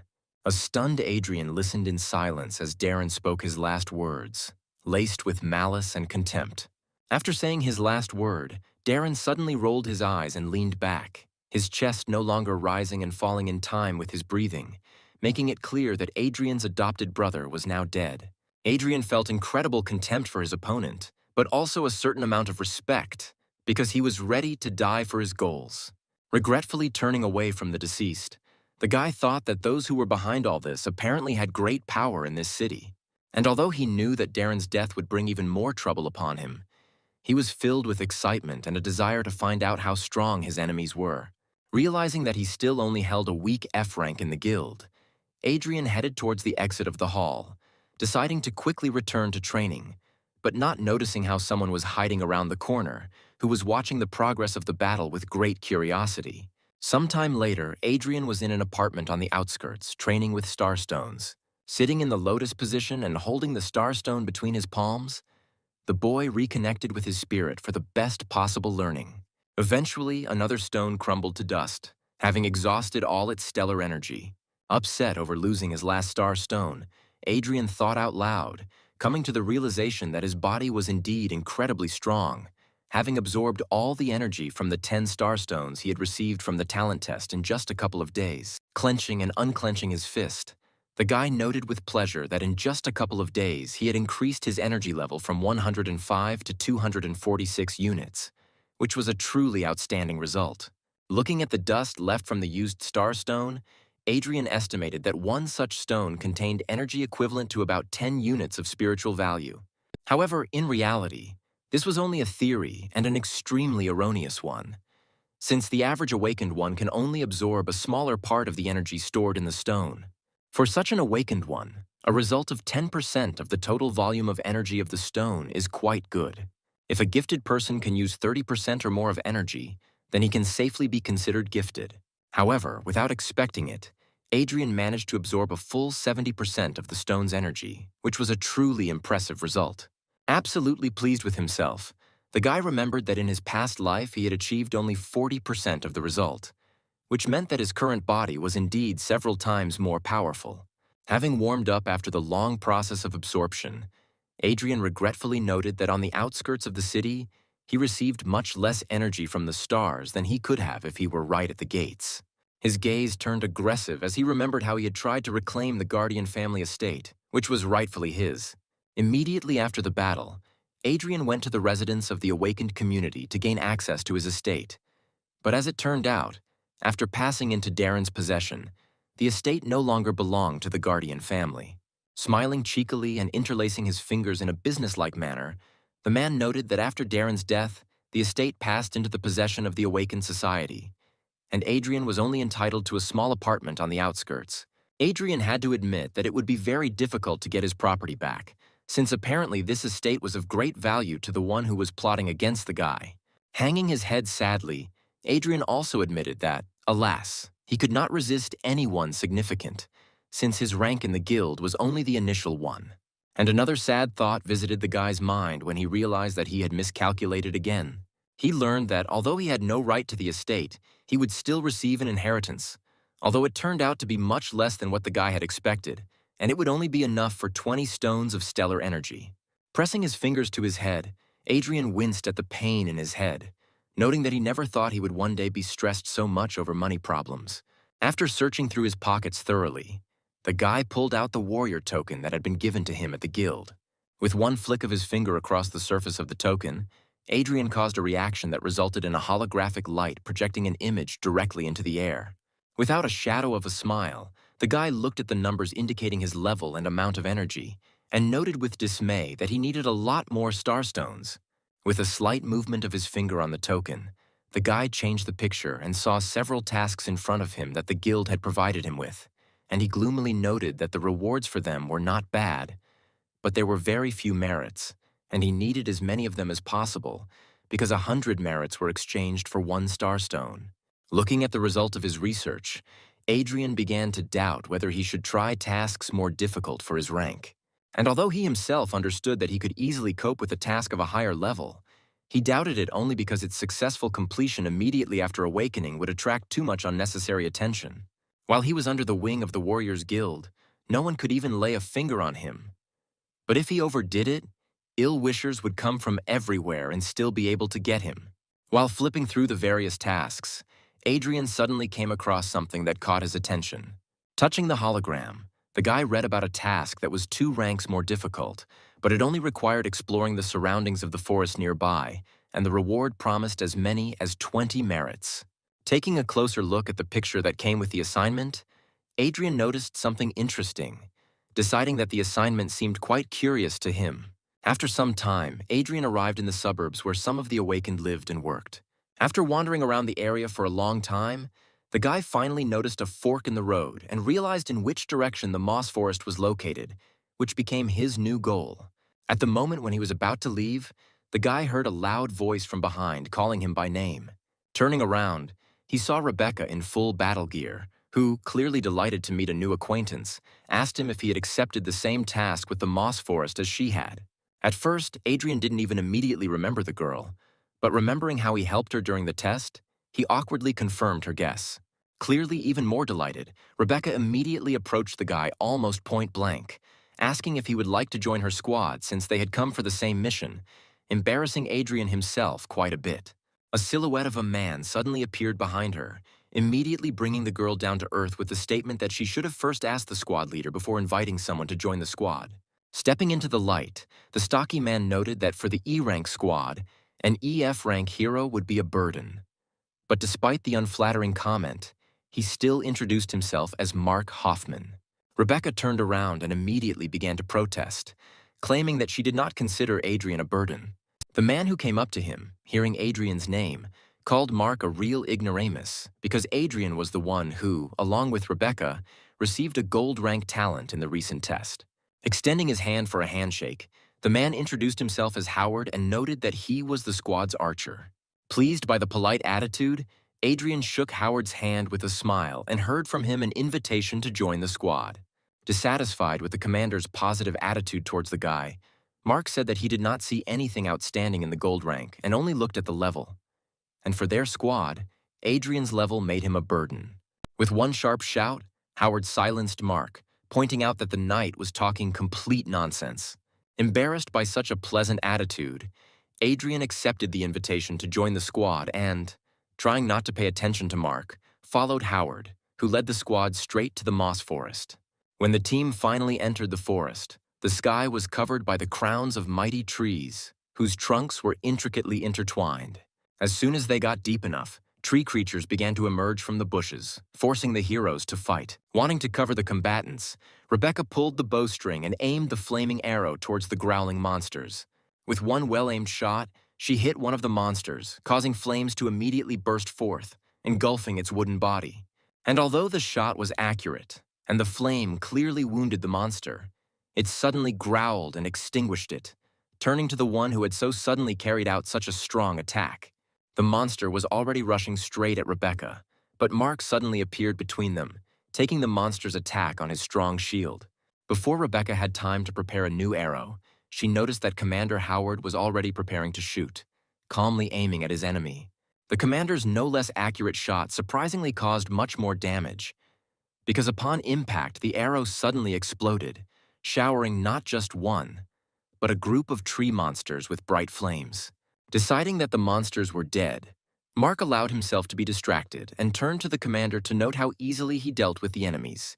Thinking it was time for another cheeky comment, Mark turned to Adrian and once again noted that this task was too difficult for some F rank, which greatly offended Rebecca, who was standing nearby.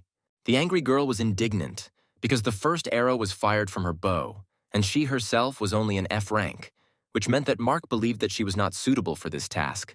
But the guy protested, justifying himself by saying that he was only talking about Adrian. Dissatisfied with this attitude towards her comrade, Rebecca boldly put the knight in his place, noting that if he decides to continue to belittle Adrian, then next time let him think twice before speaking. At this time, the commander, who had not previously intervened in the squabble, suddenly turned around at the rustling in the bushes.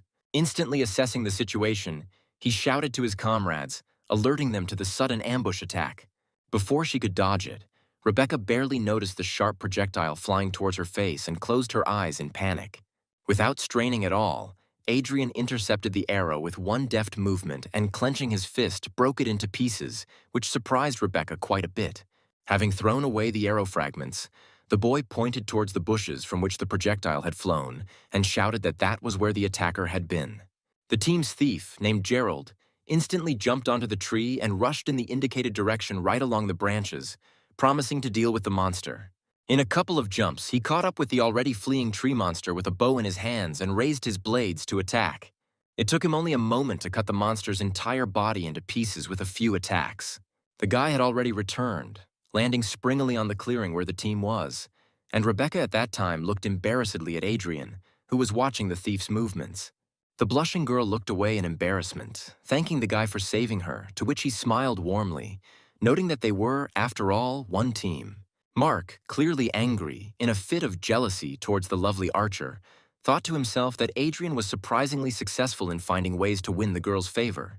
Having glanced at the knight without being noticed, Adrian looked away with a sigh, deciding to ignore him and thinking about everything that was happening to the forest. But there was clearly something wrong with him, and the guy felt it all too clearly. Adrian knew very well that the Stargate was not the only powerful spiritual force in this world, and that it was balanced by a powerful dark energy. He knew that the stronger the starlight, the greater the vibrations of darkness that awaken in living beings all that is most terrible and terrifying, turning them into monsters. And although the guy understood that because of this, there were more and more monsters in this forest, he was not interested in this at all, but in the fact that for this reason, among other things, more treasures appeared in the forest. Distracted from his thoughts, the guy turned his head and saw how the commander took out some kind of device with an antenna, obviously checking something. Having checked all the data, the man took out another device and installed it at the root of one of the trees, proudly telling the team that the last beacon had been installed, which meant that their task of exploring the forest had been completed perfectly. Realizing that they would now be heading back to the camp, Adrian even smiled, deciding to definitely secretly return here later alone in order to fulfill his own goals. However, here Mark spoke up, surprising the others by noting that he considered it inappropriate to return to the camp now. The guy reasonably noted that for a regular E-rank quest, they would receive too little to share the reward among everyone, and therefore he suggested moving a little deeper into the forest to find something more worthwhile. And although the commander was clearly not too pleased with such an initiative on the part of the impudent knight, he was forced to agree, realizing that his argument was quite weighty. In response to the question about objections, all members of the team, including a satisfied Mark, answered in unison that they did not dare disobey the commander. Apparently forgetting about Rebecca's warnings, Mark again allowed himself to make a sarcastic comment about Adrian's rank, suggesting that he leave the group since the task would become even more difficult for his level. In response, Adrian gave him a contemptuous look and a smile appeared on his face, because the guy understood that this arrogant knight would continue to try to find a reason to get rid of him. Still not having calmed down from the recent squabble, Rebecca again began to defend Adrian to Mark, claiming that his gold rank clearly proved his strength. However, now Commander Howard also expressed his opinion, interrupting Rebecca with regret in his voice and making it clear that this forest was indeed considered a very dangerous territory, and also that he was worried about their safety, and therefore considered Adrian's continued presence on the team reckless. Not expecting this from the commander, Rebecca was clearly at a loss, trying to find at least some argument in defense of her comrade, but there was only confusion in her eyes. And although she still didn't want to let Adrian leave the team, the guy himself suddenly said that he agreed with Howard, and therefore wanted to leave the squad, although in fact, he just wanted to quickly complete his own goals. Feeling guilty about the decision he was making, the commander approached Adrian and put his hand on his shoulder, asking for forgiveness for the fact that they were forced to part, and promising to share the reward for the mission already completed for the boy. At this time, Mark, who was observing the situation, smiled contentedly because he had achieved his goal and now no one would stop him from winning the heart of the beautiful archer. As the team moved forward, Adrian frowned, feeling the dark aura growing stronger and therefore worried that nothing would happen to his new comrades.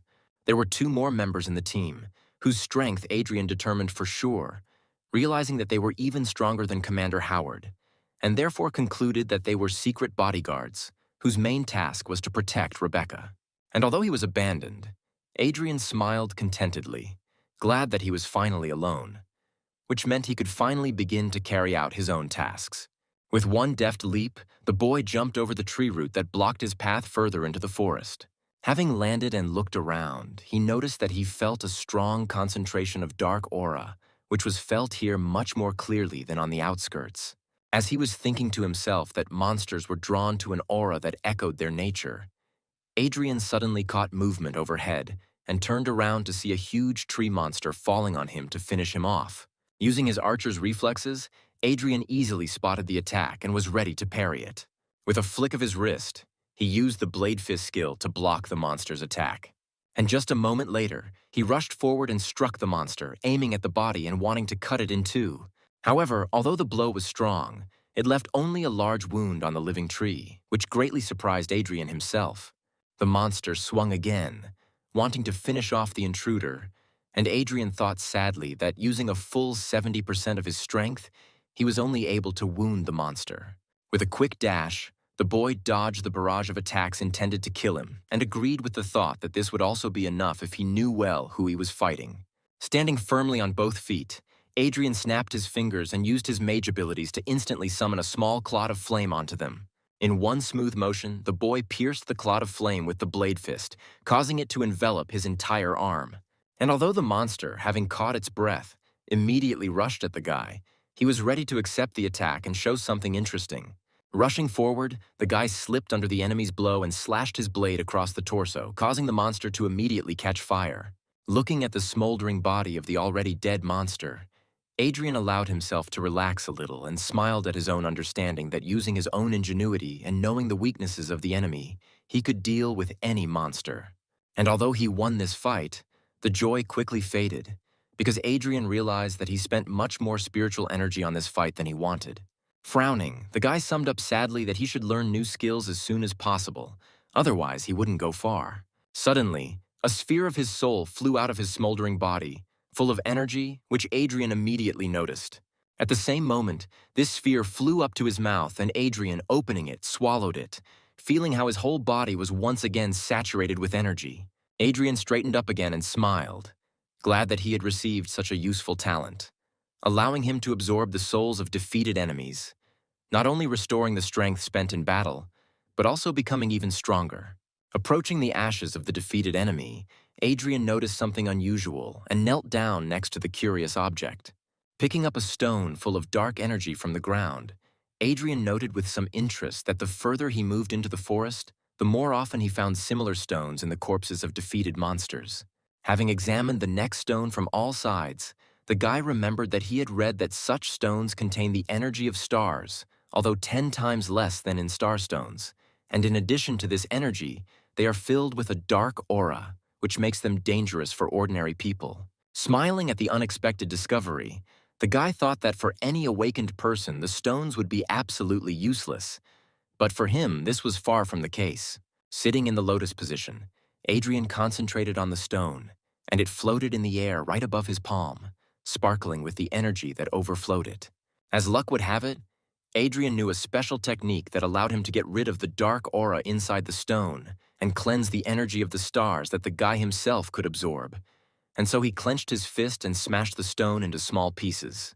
While he was busy cleansing and absorbing energy, several more tree monsters were hiding in the bushes not far from him. Naturally, the archer's reflexes helped the guy spot them, and so, having quickly finished his ritual, he even smiled, realizing that he would now receive even more of the stones he needed. Standing up straight, he once again combined the blade fist technique and magic flame, preparing to take on even multiple enemies at once. If he had looked around, he would have seen that the monsters had truly surrounded him and were already about to feast on his flesh, but the guy was not going to give them that opportunity. Filled with a thirst for a good fight, the boy himself rushed into the attack, showering his enemies with a flurry of fiery blows that left horrific wounds on the tree monsters. Those who survived Adrian's attacks were no longer able to fight, but most were instantly covered in flames, devouring the monsters' wooden bodies in an instant. Adrian felt unrivaled as he recalled those exciting times when, as a god warrior, he had fought entire armies single-handedly. And the thought of this almost cost him his life, because in an instant he discovered that someone else's claws were a couple of centimeters from his face. Using all his reflexes, Adrian managed to dodge, causing the enemy attack to fly past. The flame around his hand died down, and Adrian found himself at a relatively safe distance from the monsters in a couple of jumps, realizing that he had forgotten himself too much in the heat of battle. And although he dealt with them well, it did not escape his notice that the monsters were becoming more and more numerous. However, Adrian was not going to give in so easily to some tree monsters, and so he summoned the souls of already fallen monsters in order to replenish his strength and rush into battle again. Having regained his energy, Adrian felt as if he had not been fighting for the last few minutes, but had been relaxing and resting, and therefore was full of strength to continue the fight. Dodging deadly attacks, the guy spun around in a fiery whirlwind, burning more and more monsters that were rushing towards him for their own death. After a few minutes of fierce fighting, Adrian was finally able to breathe, looking with a smile at the smoldering corpses surrounding him, from which dark stones were pouring out, which the guy picked up and cleaned with pleasure, intending to absorb. Suddenly, the archer's reflexes kicked in again, drawing the boy's attention to the unnatural phenomenon. Turning around, he saw how the corpses of the defeated enemies suddenly rose into the air and flew away somewhere into the thicket of the forest. Frowning, Adrian voiced the thought out loud that everything that was happening in this forest seemed stranger and stranger to him. Looking around, the guy listened to the rustling of branches and leaves around him, expecting that something would jump out at him again. However, without waiting for danger, the guy straightened up and looked at the tree closest to him, which seemed to be moving. At the same moment he noticed this, the branches of this tree began to close around him with incredible speed, as if they wanted to squeeze him between themselves. Not wanting such a death for himself, the boy once again used the blade fist skill to defend himself from the sudden attack. The window created with the skill was just enough to dodge the attack, and so the branches only grabbed the stone next to which the guy was standing, crushing it into small stones. Jumping out of the tenacious grip, the guy noticed that the power of even an ordinary tree in this forest was simply amazing. And although just a few minutes ago Adrian had dealt with a whole group of tree creatures, now seeing a mighty living tree, he understood that he could not do anything to it, being only an F-rank warrior. Realizing the full extent of his own powerlessness before this terrifying creature, the guy admitted without a shadow of joy that he could only dodge in order not to be killed. Standing up straight, ready to defend himself, Adrian used one of the techniques he learned in his past life to gain an advantage. The technique slowed down all the processes inside the guy's body, which made the movements almost invisible to the eye, and therefore the guy now seemed like a statue, which could have helped greatly if the tree had been guided by the movements. Deciding that due to the lack of eyes, the trees were detecting vibrations from movements when choosing a direction of attack, and therefore his plan worked perfectly. Being motionless, Adrian only moved his eyes, trying to find a way out of the difficult situation and at the same time reasoning that the forest had mutated too much due to the dark energy. Realizing that only the destruction of the source of this dark energy could save the forest, the guy estimated the size of its territory and sighed sadly, realizing that the search would take a very long time. At one point, the archer's reflexes helped the guy notice another sharp movement of the branches, which suddenly rushed straight towards him, which Adrian did not expect at all. However, believing in his plan, the guy remained motionless, and the branches flew past him, clearly aiming at something else. A loud slashing sound echoed through the forest as branches rushed towards something humanoid, rapidly running away from danger. The small tree humanoid ran away in panic from the branches of a mighty tree that wanted to tear it to pieces. Adrian looked in the direction from which the sounds of destruction were coming and peered at the small silhouette, cowering in fear of death. Clutching his head, the baby tried to hide from the frightening branches, making plaintive sounds reminiscent of the crackling of bushes. Apparently, these sounds and the baby's trembling were clearly felt by the tree, and therefore the branches again rushed straight at him, wanting to tear him into small planks. A terrible cracking sound was heard throughout the forest as the branches slammed into their target. However, there was no small tree creature at the place of impact, because Adrian, having jumped up from his place, reached it in one jump and having picked it up, carried it away from the terrible tree. The branches scoured the area of the impact, wanting to find the baby's body and swallow it. But there was nothing there except for destroyed soil and stones. Opening his eyes, the little tree boy raised a pitiful and terribly frightened look at the one who saved him. Using the technique again, Adrian slowed his movements so as not to suddenly find himself under attack from the branches again, and the baby in his arms again began to chatter something in his tree language. Slowly lowering his gaze and making sure that the branches did not react to this, Adrian spoke quietly, noting that a large amount of stellar energy could be felt in the baby, untouched by the dark aura, and then asked if he understood his savior. Smiling rather sweetly, the baby began to chatter affirmatively and nodded his head, making it clear that he understood everything perfectly. Smiling, Adrian noticed that the rescued creature was quite smart, because it not only understood his speech, but even thanked him for saving it. Deciding to take a risk, the boy asked the kid directly if he knew where the source of the dark aura was in this forest, to which the creature nodded vigorously. Turning around, the little one pointed somewhere further into the forest, clearly wanting to help his savior. Delighted with an unexpected ally, the guy was honestly surprised that this kid not only knew where the source of the aura was, but also hurried him. Having looked around and realized that the branches of the living tree were quite far away, the guy gathered his strength and rushed forward in the direction where the tree crumb was pointing him. Somewhere in another part of the forest, several tree creatures were vigorously attacking a bulky shield protected by an unusual aura. Holding back the enemy's onslaught, Mark shouted to the commander that he was ready to maneuver. At the same moment, an arrow shrouded in the magician's flame flew towards him, which, flying past his shoulder, pierced one of the creatures and instantly exploded, without touching the knight covered by the shield. However, one of the creatures suddenly jumped out of the column of flame, unwounded by it, and rushed at the magician. And at that very moment, he was shot down in mid-flight by a well-aimed shot from a fiery arrow fired from Commander Gordon's bow. Turning to face the team, Mark noticed the commander's face, tense from sudden danger, having just saved the life of an ally. Relaxing, the knight approached Rebecca, who had been closely following the progress of the battle the entire time, and told her to be sure to remember how to properly deal with such monsters, not forgetting to note that without the burden of Adrian, they were moving much faster. Frowning in displeasure and still angry that Adrian had been kicked out on his initiative, Rebecca cast a displeased glance at the guy, wondering how he could act so arrogantly. And although she honestly tried to think about the enemies and the mission, her thoughts returned to Adrian again, and the girl thought with embarrassment that his powers were clearly much more powerful than he showed in teamwork. Suddenly, Gerald, looking somewhere towards the trees, called out to the commander, claiming that he felt that something was wrong. Turning to Howard, the thief pointed to the battlefield, where there were no bodies of slain monsters left. With a slight but obvious tremor in his voice, the guy, alerted, pointed out this fact to the commander. Gerald noticed some movement out of the corner of his eye and suggested that the forest was swallowing up the bodies of the monsters, and when he looked up, he saw that the branches of the huge trees surrounding them seemed to have come to life. Mark looked up in surprise and was stunned to see some branches rushing towards him with extraordinary speed. In an instant, strong and thick branches entwined the body of the knight, who screamed out pleas for help towards his commander. However, before anyone could react, the branches suddenly contracted, squeezing the body of the impudent knight, causing blood to spill out of his mouth, and Mark himself let out an inhuman cry full of pain. Commander Howard was about to rush to help his comrade, but he realized that he was too late, and so he took a step back, approaching his allies, clenching his jaw tensely.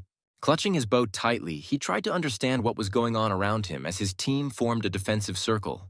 Casting a sad glance at the dead Mark, Howard suddenly noticed how smaller branches were entwining his body from head to toe. The knight's body changed. His skin turned gray and his eyeballs turned black, and the corpse began to speak in a hoarse voice, turning towards his former comrades, threatening them with death for invading the territory of the dark forces.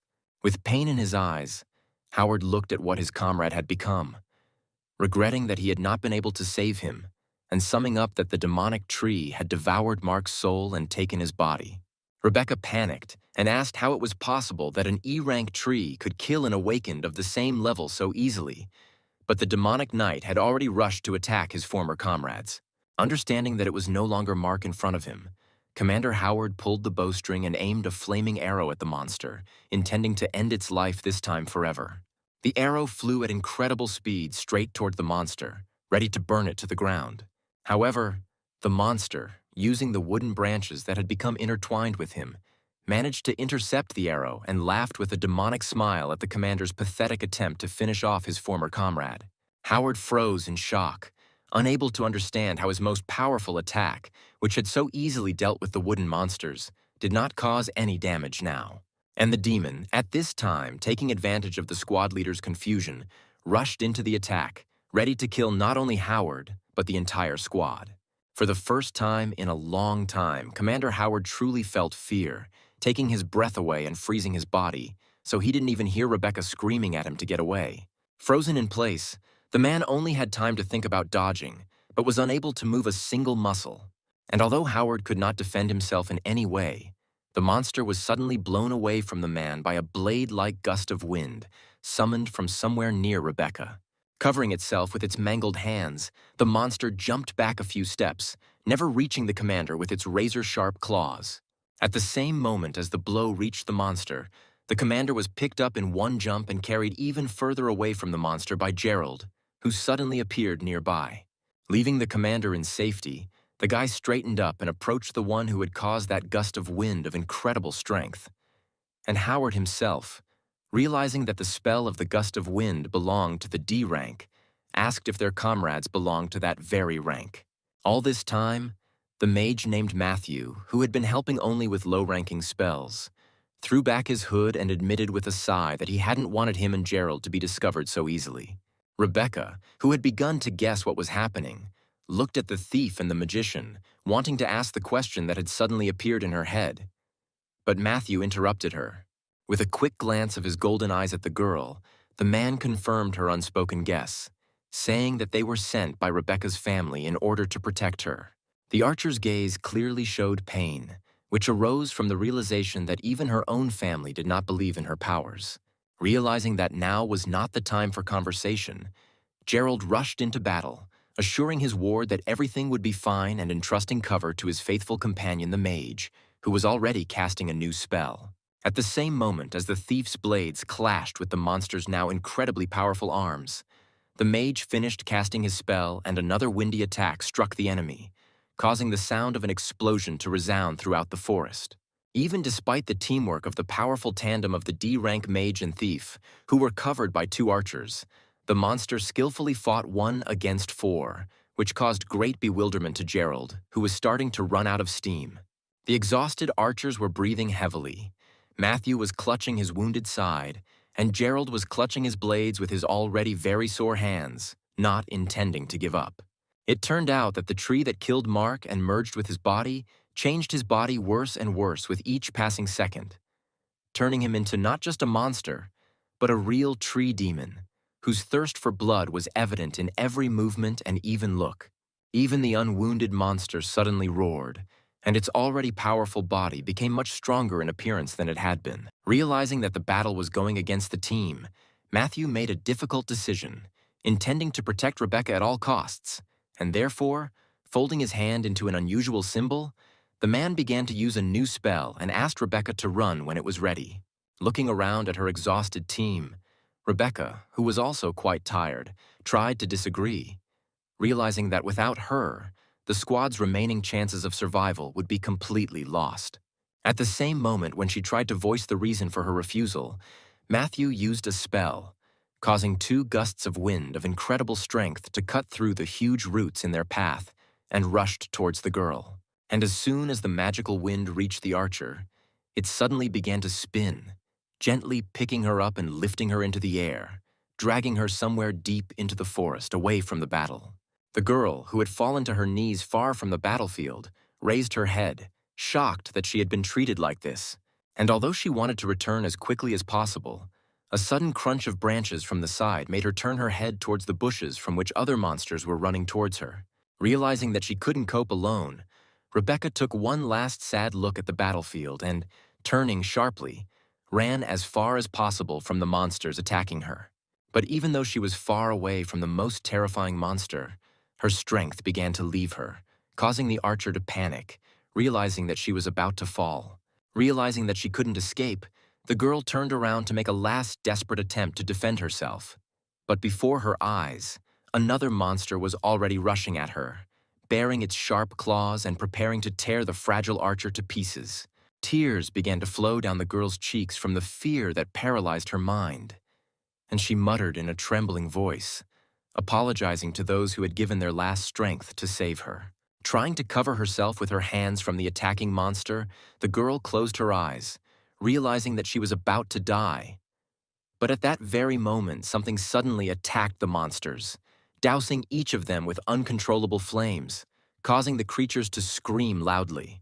Hearing the screams, the girl opened her eyes and looked to see what had happened. But when she saw the one who had protected her, she widened her eyes in shock. Standing at his full height, Adrian turned his head towards Rebecca, wanting to assess whether she was injured, although the girl herself was looking at him with much more curiosity, because his hand was blazing with both flame and unusual pink energy. Turning his head back towards the enemies, Adrian concentrated and asked the girl what had happened to them, since she found herself alone against 3 monsters. The girl, amazed by the sight, looked at Adrian without looking away, and instead of answering, she only asked in a trembling voice how he was able to so easily deal with 3 E-rank monsters on his own. Sighing, the boy glanced at the new creatures that had come closer, growling towards the couple and wanting to kill both of them. Realizing that it would be much more difficult for him to fight and protect Rebecca at the same time, Adrian decided that it would be much better to use a different strategy. And so, with a smooth movement, he placed his hand on the archer's waist, pulling her towards him, which caused incredible embarrassment on the part of the girl. The girl tried to object to such an unexpected close contact, but Adrian interrupted her, giving her a hard look and threatening that if she did not shut up, he himself would throw her to be eaten. Looking around, Rebecca panicked again, whispering that the monsters were heading straight for them, to which Adrian suddenly released the blue aura that was already familiar to this forest, which slowed down their movements. Immediately after this, the monsters, who had been running straight towards the couple, for some reason ran past and then stopped altogether, looking around in confusion in search of the prey that had suddenly disappeared, which greatly surprised Rebecca, who realized that the monsters did not see them at all. Rebecca, embarrassed again, looked at the guy again, thinking that this was the skill he received for passing the gold rank test. And although Adrian tried to concentrate on the enemies, he couldn't help but notice that the girl for some reason pressed herself even closer to him, which greatly embarrassed the guy. Eventually, when the monsters had dispersed, Adrian led Rebecca somewhere deep into the forest, where they found a safe enough place for them to rest.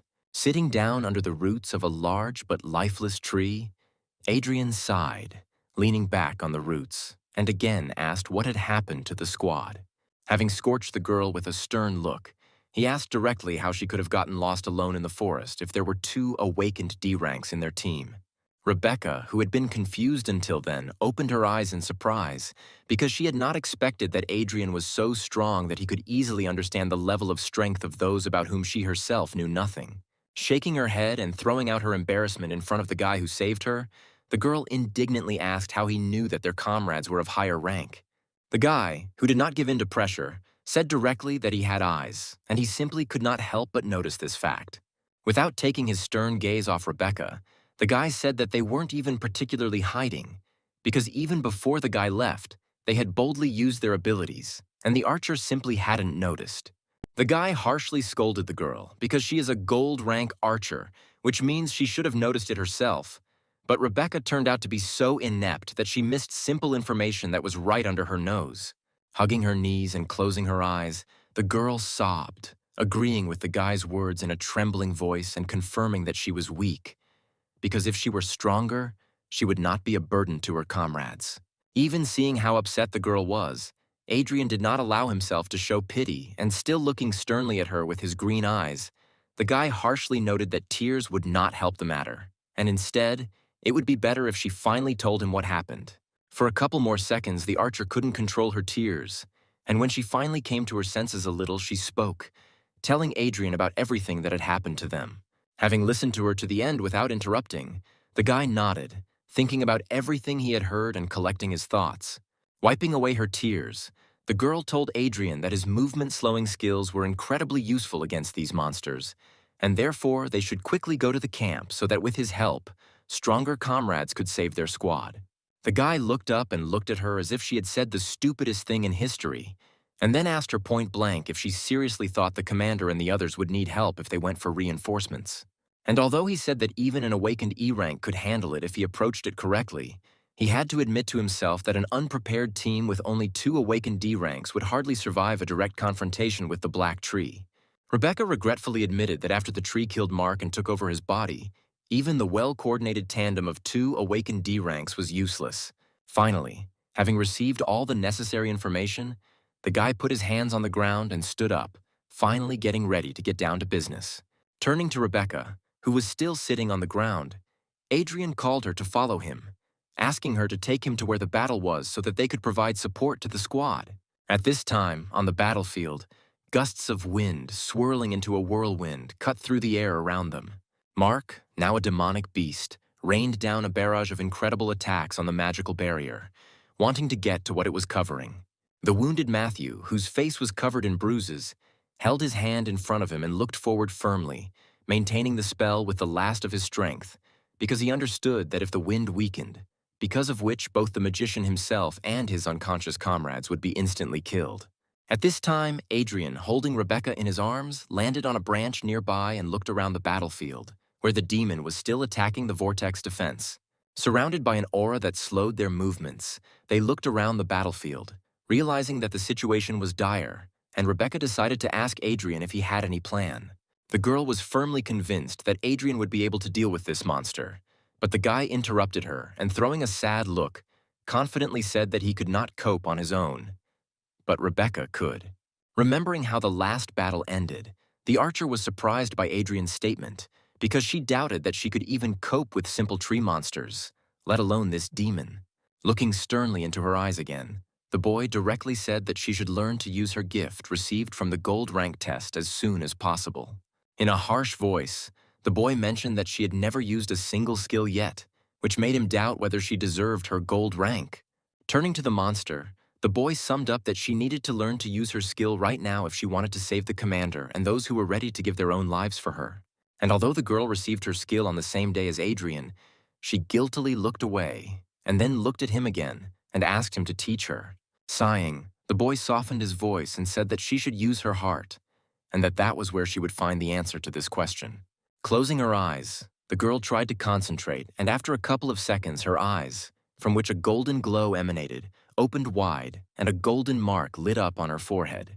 Looking into the archer's eyes, the guy immediately realized that she had received the Eagle's Eye skill, which is considered very strong among all gold-ranked skills. Having looked at the girl, in whom there was no trace of embarrassment or awkwardness left, the guy even thought with some pride that she was strong enough to reach S rank under his mentorship faster than in 10 years. But just a second after thinking about the idea of mentoring, the guy looked away and frowned, not understanding why he was thinking about it again, because the student from his past life betrayed him. Rebecca, at this time, not noticing the expression on the guy's face and not hearing a word from him in response to the awakening of her skill, turned her gaze to the monster below and said with enthusiasm that she had finally seen what she wanted. The eagle-eye skill allowed her to clearly see the monstrous aura of the entire 10 black trees that had engulfed Mark's body. Adrian gently guided and pointed out that she needed to give it her all and see much more than she was seeing at the moment. The girl tensed up and her eyes shone even brighter when she said that she would definitely try for the sake of her commander and comrades. The mark also shone brighter, and the girl was able to catch all the streams of aura, not only emanating from the monster's body, but also flowing directly into it. She was able to clearly see not only the terrifying red aura around the monster, but even a dark aura of incredible volume concentrated in one point. Having heard enough, Adrian noted that it was this dark aura that was the cause of all the terrible things that were happening to the forest. The boy himself examined the monster, telling the girl that the power of 10 black trees in one knight's body was too colossal to fight with it fairly, but it could be attacked in its weak spot. Reacting instantly to the guy's words, Rebecca immediately pulled out her bow and pulled a flaming arrow, aiming at the weak spot and claiming that she would now complete the task. However, Adrian managed to prevent the girl's thoughtless act, ordering her not to act smart and flicking her on the forehead. The guy scolded her with displeasure, saying that she was only an F-rank archer and her arrow would never penetrate the defense of such a strong creature, but would only attract his attention. Rubbing her bruised forehead, the girl guiltily lowered her gaze and asked for forgiveness for her recklessness, asking him to teach her how to act correctly. The guy sighed and closed his eyes in disappointment, claiming that it was precisely because of this recklessness and inattention that their squad got into such trouble, after which he asked her if she saw another way to solve the problem. Finally, Rebecca smiled, saying that she understood what Adrian meant. Snatching an ice arrow from her quiver, the girl activated the skill again to aim more accurately and pointed the tip at the monster. A moment later, realizing that Adrian was not stopping her, she relaxed her fingers on the bowstring, and the arrow immediately flew off, flying at great speed straight into the monster. The monster, unable to react, let out a loud cry of pain as the ice arrow hit its weak spot, where the ice immediately enveloped its body, making the wooden shell brittle. Following one arrow, a second one flew in, causing even more damage and not allowing the monster to recover. Finally, the last third arrow hit the target, causing almost the entire body of the demon to become covered in an icy crust, and incredible pain was clearly visible in his eyes. As soon as the last arrow hit the target, Adrian immediately tensed up and covered the hand holding the blade in flames, not forgetting to use the fist blade skill. The happy girl exclaimed in delight that she had managed to carry out a successful attack on the demon, and Adrian smiled proudly, supporting her enthusiasm. Turning to the guy and seeing his smile, Rebecca instantly blushed, after which she thanked Adrian, calling him brother for the first time. And although she was glad that she had succeeded, she understood that the ice arrow would not hold the monster for long, which she immediately told her comrade. Having prepared for the attack, Adrian suddenly jumped from the branch and rushed straight at the monster with the aim of destroying both it and all the dark aura that had accumulated in its body. Watching the guy rush into the attack, Rebecca voiced her thoughts that the guy, although he was trying to look stern and indifferent, was actually very kind. In an instant, Adrian found himself right on the battlefield. But to the archer's surprise, instead of saving his wounded comrades, he rushed straight at the monster, clearly intending to engage in battle with it. Rebecca screamed in panic, trying to stop the guy from doing what she thought was a stupid thing, because his defense was incredibly strong and F-rank would never be able to break through it. She knew that if he couldn't break through the monster's thick wooden armor, he would be the one to take the hit. But Adrian's gaze said more clearly than any words that he wouldn't stop. The guy understood perfectly well that the archer was right, and that Mark, who had become a monster, might not be very strong on his own, but his wooden armor, supported by a dark aura, made him almost invulnerable. However, Adrian took all these details into account and had a plan to fight this monster, and so his hand caught fire again. Realizing that the ice arrows had made the monster's shell fragile, the boy lit his other hand as well, much stronger than before. With both fists, Adrian struck straight at the monster's open weak spot, covered in ice so thick that the boy would be able to break through such a strong defense. The sudden change in temperature intensified the blow even more, causing the monster to scream in incredible pain. When Adrian suddenly pulled his fists out of the monster's body, The two elements reacted so violently that a huge column of flame burst out of the demon's body. Even though Rebecca had watched the entire battle, she admired Adrian for breaking through the monster's defense, but she couldn't understand how he had done it. Taking a closer look at the monster with her skill, Rebecca saw a purple dark core suddenly emerge from the monster's belly, which she guessed was the source of the dark aura.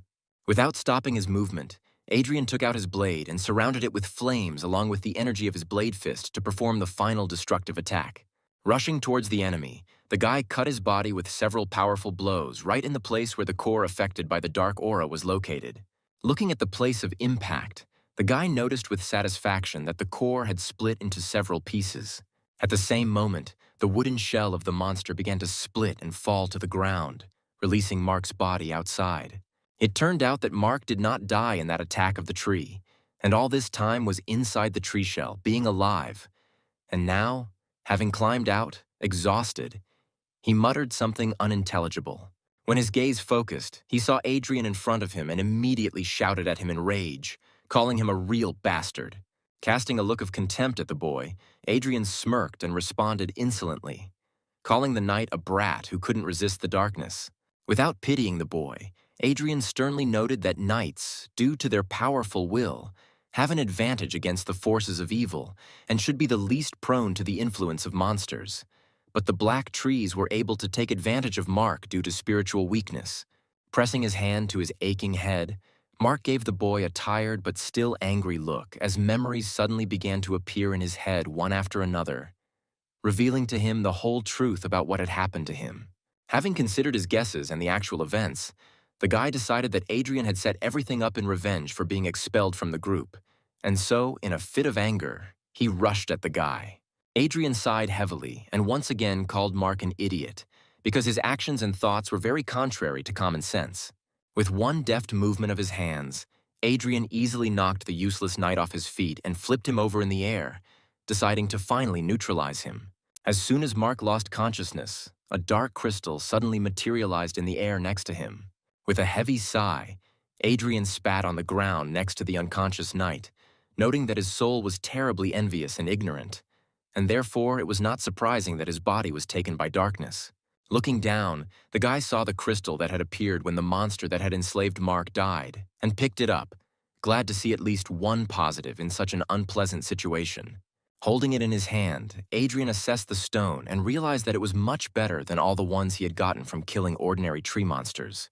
Having concentrated his aura, the guy noted, not without irony, that the dark aura without a master was trying to subjugate him, and then relaxedly clenched his fist, grinding the crystal and releasing its energy for subsequent purification and use. As Adrian absorbed the energy, he looked around and noticed that the branches and leaves of the black trees around him began to dry out and the aura began to weaken. Rebecca, who had been at a safe distance all this time, realizing that she was now in no danger, jumped from the branch and rushed to her comrades as soon as the magical wind weakened and released 3 almost lifeless bodies.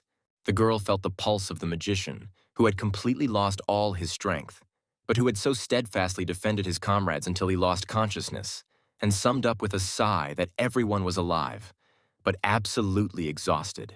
Turning to Adrian, Rebecca thanked him from the bottom of her heart, admitting that without him and his help, they would all be dead here. Coming close to the archer, Adrian looked into her eyes and said with a smile that simple gratitude would not be enough for him, which again caused a blush to appear on the girl's cheeks. Rebecca, taken aback by the guy's pressure, even trembled with embarrassment, as did her voice when she tried to find out what he was talking about, although she herself had already thought of something extremely indecent. Noticing the changes in the girl's behavior, but not understanding what caused them, the guy looked at the archer more sternly now and asked if he remembered what he told her during the talent test. Dumbfounded by the realization that she had misunderstood everything, Rebecca, upset, remembered that then Adrian had asked her to keep everything a secret, and this time, it turned out, he asked the same thing. Having praised her for her intelligence, the guy put his hands in his pockets and casually walked away from the clearing, telling the girl that it was now safe here, and she had better not go anywhere while he was busy. The archer asked what business he might have now, to which the guy calmly and relaxedly said that he was going further into the forest to destroy the dark filth to the end. A shocked Rebecca, who thought that the core in Mark's body was the source of the dark aura around him, wanted to ask again, but Adrian had already left. Just in case, using the slow motion technique again, Adrian moved through the forest, guided by his own feelings. Looking at the trees around, the guy noticed that all the trees affected by the darkness began to dry up, which only confirmed his guess that with the destruction of that core, there was much less darkness in the forest. Suddenly, from under Adrian's suit, the same little boy he had recently saved from the black trees appeared. Before this, Adrian had been walking straight where this very little boy had pointed until he heard the sounds of carnage, which forced him to turn away. But now, after stroking the little one on the top of his head, the boy asked him to show him again where to go. Pleased that he was safe and being petted, the baby happily helped the boy again, pointing him to where the main source of the dark aura was. Having covered a great distance in the direction the tree child had pointed, the boy finally reached a truly colossal tree, whose top was without a single leaf and whose branches were blacker than night. Looking around, Adrian noted out loud that there was a terrible stench of rot around, and the dark aura was felt much stronger. But the guy also felt something unusual. Stretching his paw towards the tree, the baby summoned a stream of green energy, which was immediately picked up by several leaves from the ground. Smoothly, as if on waves, the energy flowed to the tree and touched it and was absorbed into the mighty trunk, and all the leaves weakly fell to the ground. As if alive, the tree's roots suddenly began to move, but without the threat of other trees, opening a passage to the awakened one's heart of the tree. Glad to have such a useful little fellow as an ally, Adrian smiled and moved inside the tree, noting that without him he would never have been able to get here.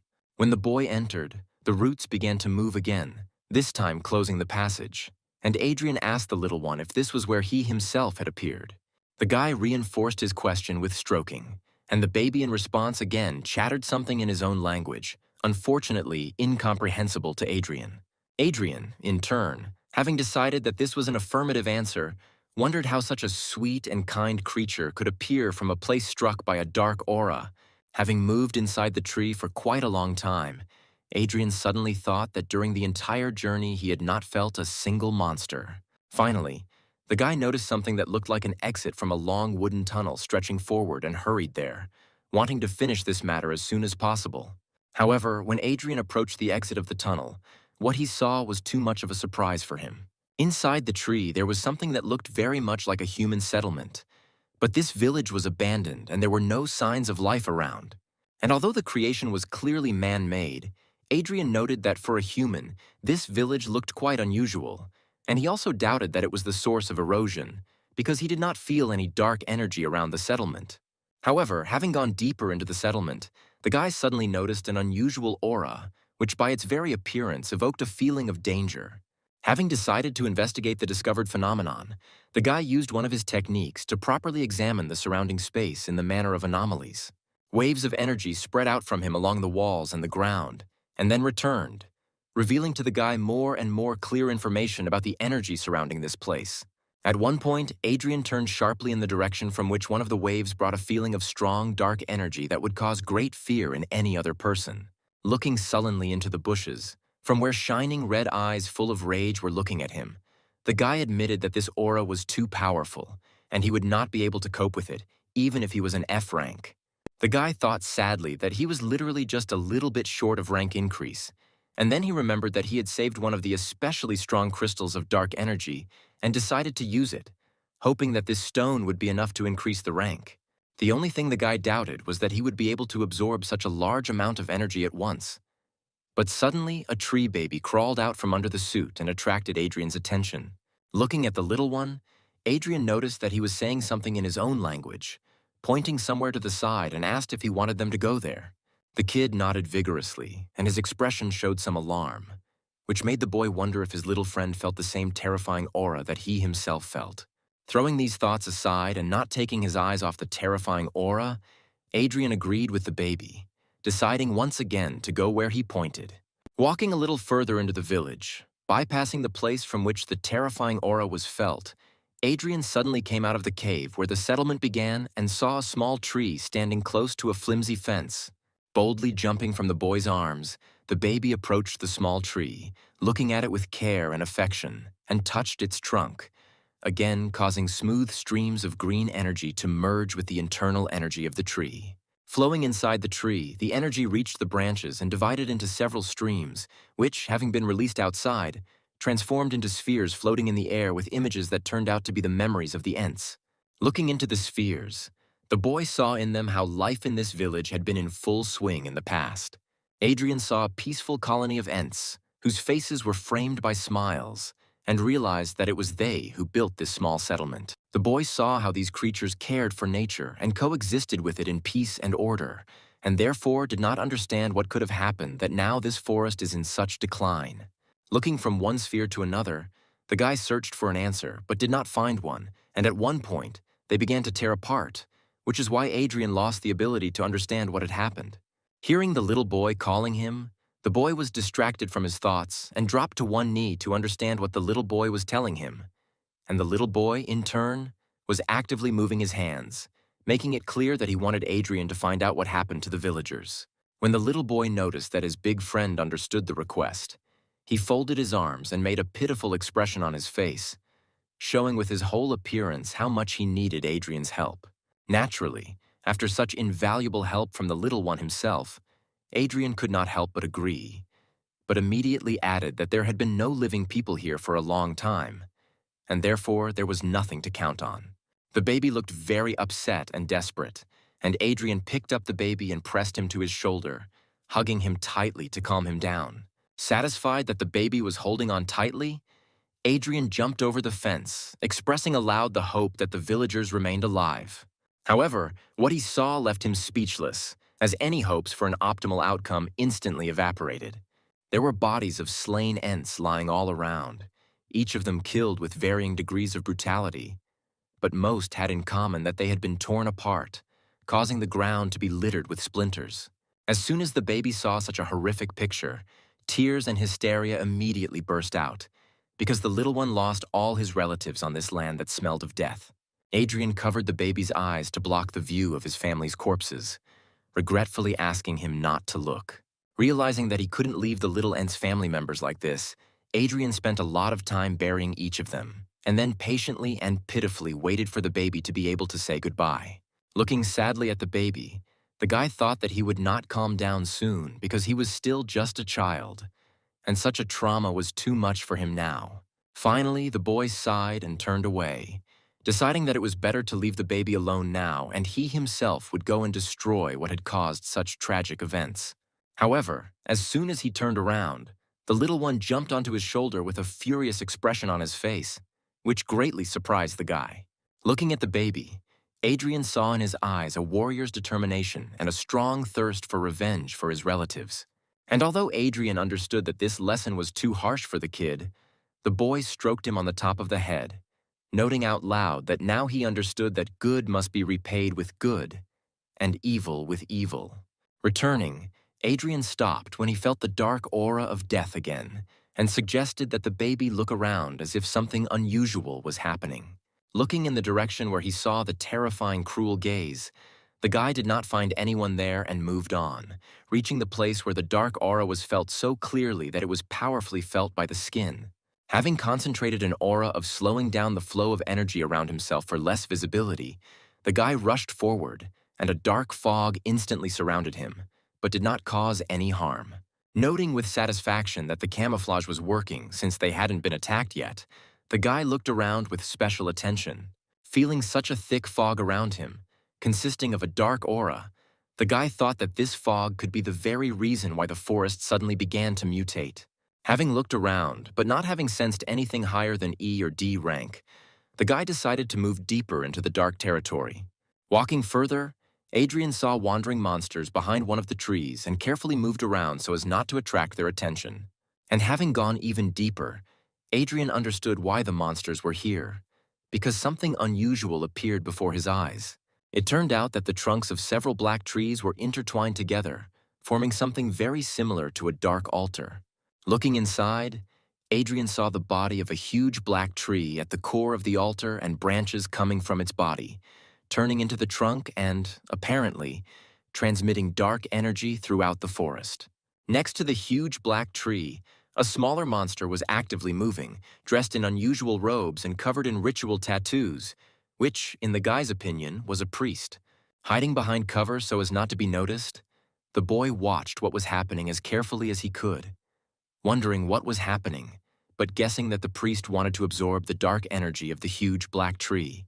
Standing proudly next to the huge ent, the priest cried out that he needed a sacrifice in order to absorb its power and finally become the king of the moss forest. Staring at what was happening in amazement, the baby quietly chattered something in his own language and did not notice how his body suddenly began to glow because his aura began to resist the dark energy surrounding him. Feeling this, the huge ent suddenly began to move and thundered something, which attracted the attention of the crazy priest. Realizing what this meant, the priest raised his staff and cried out about the presence of an outsider, after which he summoned streams of dark energy moving at deadly speed, which began to scour the area in search of the intruder. And when they discovered him, they rushed towards Adrian, intending to capture him at the behest of their master and maybe even kill him. Realizing that he had been discovered, Adrian dispelled his camouflage aura, which immediately neutralized the priest's magic, and the guy himself gloomily noted that he could no longer count on the element of surprise. The demon priest looked at the boy with hatred and shouted loudly that anyone who interfered with his ascension must be immediately destroyed, be it people or forest spirits. After one of his commands, a whole crowd of monsters rushed at Adrian with loud screams, wanting to please their master and deal with the offender. Realizing that there was no time to waste, the guy took a fighting stance and used a flaming fist blade to quickly deal with the monsters that were interfering with him. Rushing into battle, the boy tried to keep his eyes on the priest and at the same time not lose concentration from the battle, successfully destroying every monster that was stupid enough to come within striking distance. Despite the fact that there were really a lot of enemies, the guy successfully broke through the crowd, destroying the monsters one after another in incredible combat pirouettes. And although Adrian successfully fought against these monsters, he understood that very soon his strength would begin to leave him, and any confusion could cost him his life. It was for this reason that the boy once again focused on the priest, who was shouting out instructions to his demonic ears. Remembering the old saying that if you want to kill a monster, cut off its head, the boy rushed straight towards the priest in one powerful leap, intending to finish him off with one concentrated blow. Knowing the weaknesses of different classes of creatures very well, Adrian understood that it would not be difficult to deal with the magician in close combat, and therefore rushed towards the monster even faster. Trying to get even closer, the guy suddenly noticed that the priest was not casting a spell, trying to protect himself, but was doing something that was not usually typical for magicians. Instead of using spells, the sorcerer swung his staff as if he was going to hit the guy on the head, which even confused him. Adrian was already so close that he didn't want to dodge and waste time just to reach it. But the magician's blow touched the ground, and in a powerful stream of energy shattered the stone right in the place where Adrian had just been. Landing irritably, the boy angrily noted that the strength of this magician was equal to that of a mid-ranking warrior, and therefore Adrian was forced to dodge in order to save his own life from the blow. Straightening up and taking a fighting stance, Adrian watched as the monster gestured to pull some plates that looked very much like metal towards itself. Frowning, the boy realized that the fight would be much more difficult than he had expected. Fused together with the metal plates that took the form of armor, the monster, who turned out to be both a magician and a warrior, cried out, ready to accept the fight. Hearing the priest call himself the king of the moss forest, the boy chuckled, calling his enemy's words out loud pure nonsense. Enraged by such a dismissive attitude, the magician rushed at his enemy, wanting to finish him off for the insult. And although the guy acted confidently, he knew that he would hardly be able to handle this fight, and so he took that very powerful crystal out of his pocket, intending to use it now. Realizing that he had no choice, Adrian smashed the crystal into small pieces in one motion, hoping only that he had not made a mistake in his calculations. Absorbing the released energy, Adrian met the monster that had already rushed at him, whose staff was approaching the guy's head, ready to crush him forever. The boy's eyes lit up, and he felt his spiritual energy grow even more until it finally crossed the threshold for rank promotion. And at the same moment as the guy felt his own strengthening, the sound of a powerful explosion was heard above the altar. The explosion was so powerful that solid rock formations were shattered and fragments flew away from the source of destruction. The magician, confident that his blow had reached its target, felt the full force of this explosion, was stunned by it and thrown aside by it. In turn, Adrian stood confidently on both feet, feeling how much stronger he had become and how colossal the difference was between the E and F ranks. During his rank up, Adrian had summoned a flaming blade fist in the blink of an eye and counterattacked the enemy, causing such a powerful explosion. But now, looking at his opponent sullenly, he realized that he had not killed him. Slightly hunched over and leaning on his staff, the monster coughed heavily, trying to endure the pain from the blow, but it was clear from his appearance that he was not going to die. Roaring in anger, the monster released powerful clots of dark flame from its body, wanting to finally finish off the annoying enemy. Seeing his enemy overcome with rage, Adrian stood up, ready to fight again, and smirked, noting that it would be easier for him to kill the enemy if he lost control of himself. Before the self-confident hero could blink, however, the monster appeared in the air 1 meter in front of the guy, already swinging for another powerful blow. Surprised by the speed of the monster, Adrian slipped out of the way of the attack with a smooth movement, instantly destroying the stone surface it hit. Having landed and not taking his eyes off the enemy, Adrian noted out loud that his speed had become several times greater, which meant he needed to be even more careful. Before he had time to come to his senses, he was already in the air, successfully dodging another powerful blow from the staff. Flipping in mid-air, Adrian used his flaming blade fist to deliver 3 powerful attacks at once to the enemy, who had not yet regrouped to defend himself. And although the blow clearly reached its target, Adrian was forced to dodge powerful attacks again because his own blow could not penetrate the monster's strong defense. As Adrian prepared for another melee attack, the monster suddenly created a sphere of dark energy in his hand and took proper aim. Adrian, accustomed to close combat, was clearly surprised when a projectile flew at him and tried to dodge, but the sphere changed the direction of its flight right in the air. Scorched by the searing and poisonous dark flames, Adrian fell to the ground, struck by the unexpected attack. Falling to his knees, Adrian gritted his teeth in incredible pain as the monster said with sinister arrogance that a normal person would never be able to withstand a direct hit from dark energy. However, seeing what was happening to his enemy, the monster exclaimed in shock, realizing that his attack had not finished off the guy. Getting down on one knee, Adrian began to glow, and the flame of dark energy began to fade, suppressed by the knight's protection, which came in handy right now. As the last of the dark energy evaporated from Adrian's body, he snapped his fingers and summoned a rune circle behind him, showing the defeated enemy that his opponent was a representative of all classes at once. The monster roared with hatred and rushed forward again, shouting at Adrian that he had to die and become a sacrifice for his ascension. Thanks to the thief's agility and the knight's fortitude, Adrian successfully defended himself from all the enemy's attacks. But because of his overly strong defense, the guy himself could not inflict any damage on his opponent. Adrian glanced at his blade, which had been given to the previous soul of this body by his parents when he was 12 years old, and which was too weak to do any significant damage. Landing after another dodge, Adrian thought about another idea in his head that could work.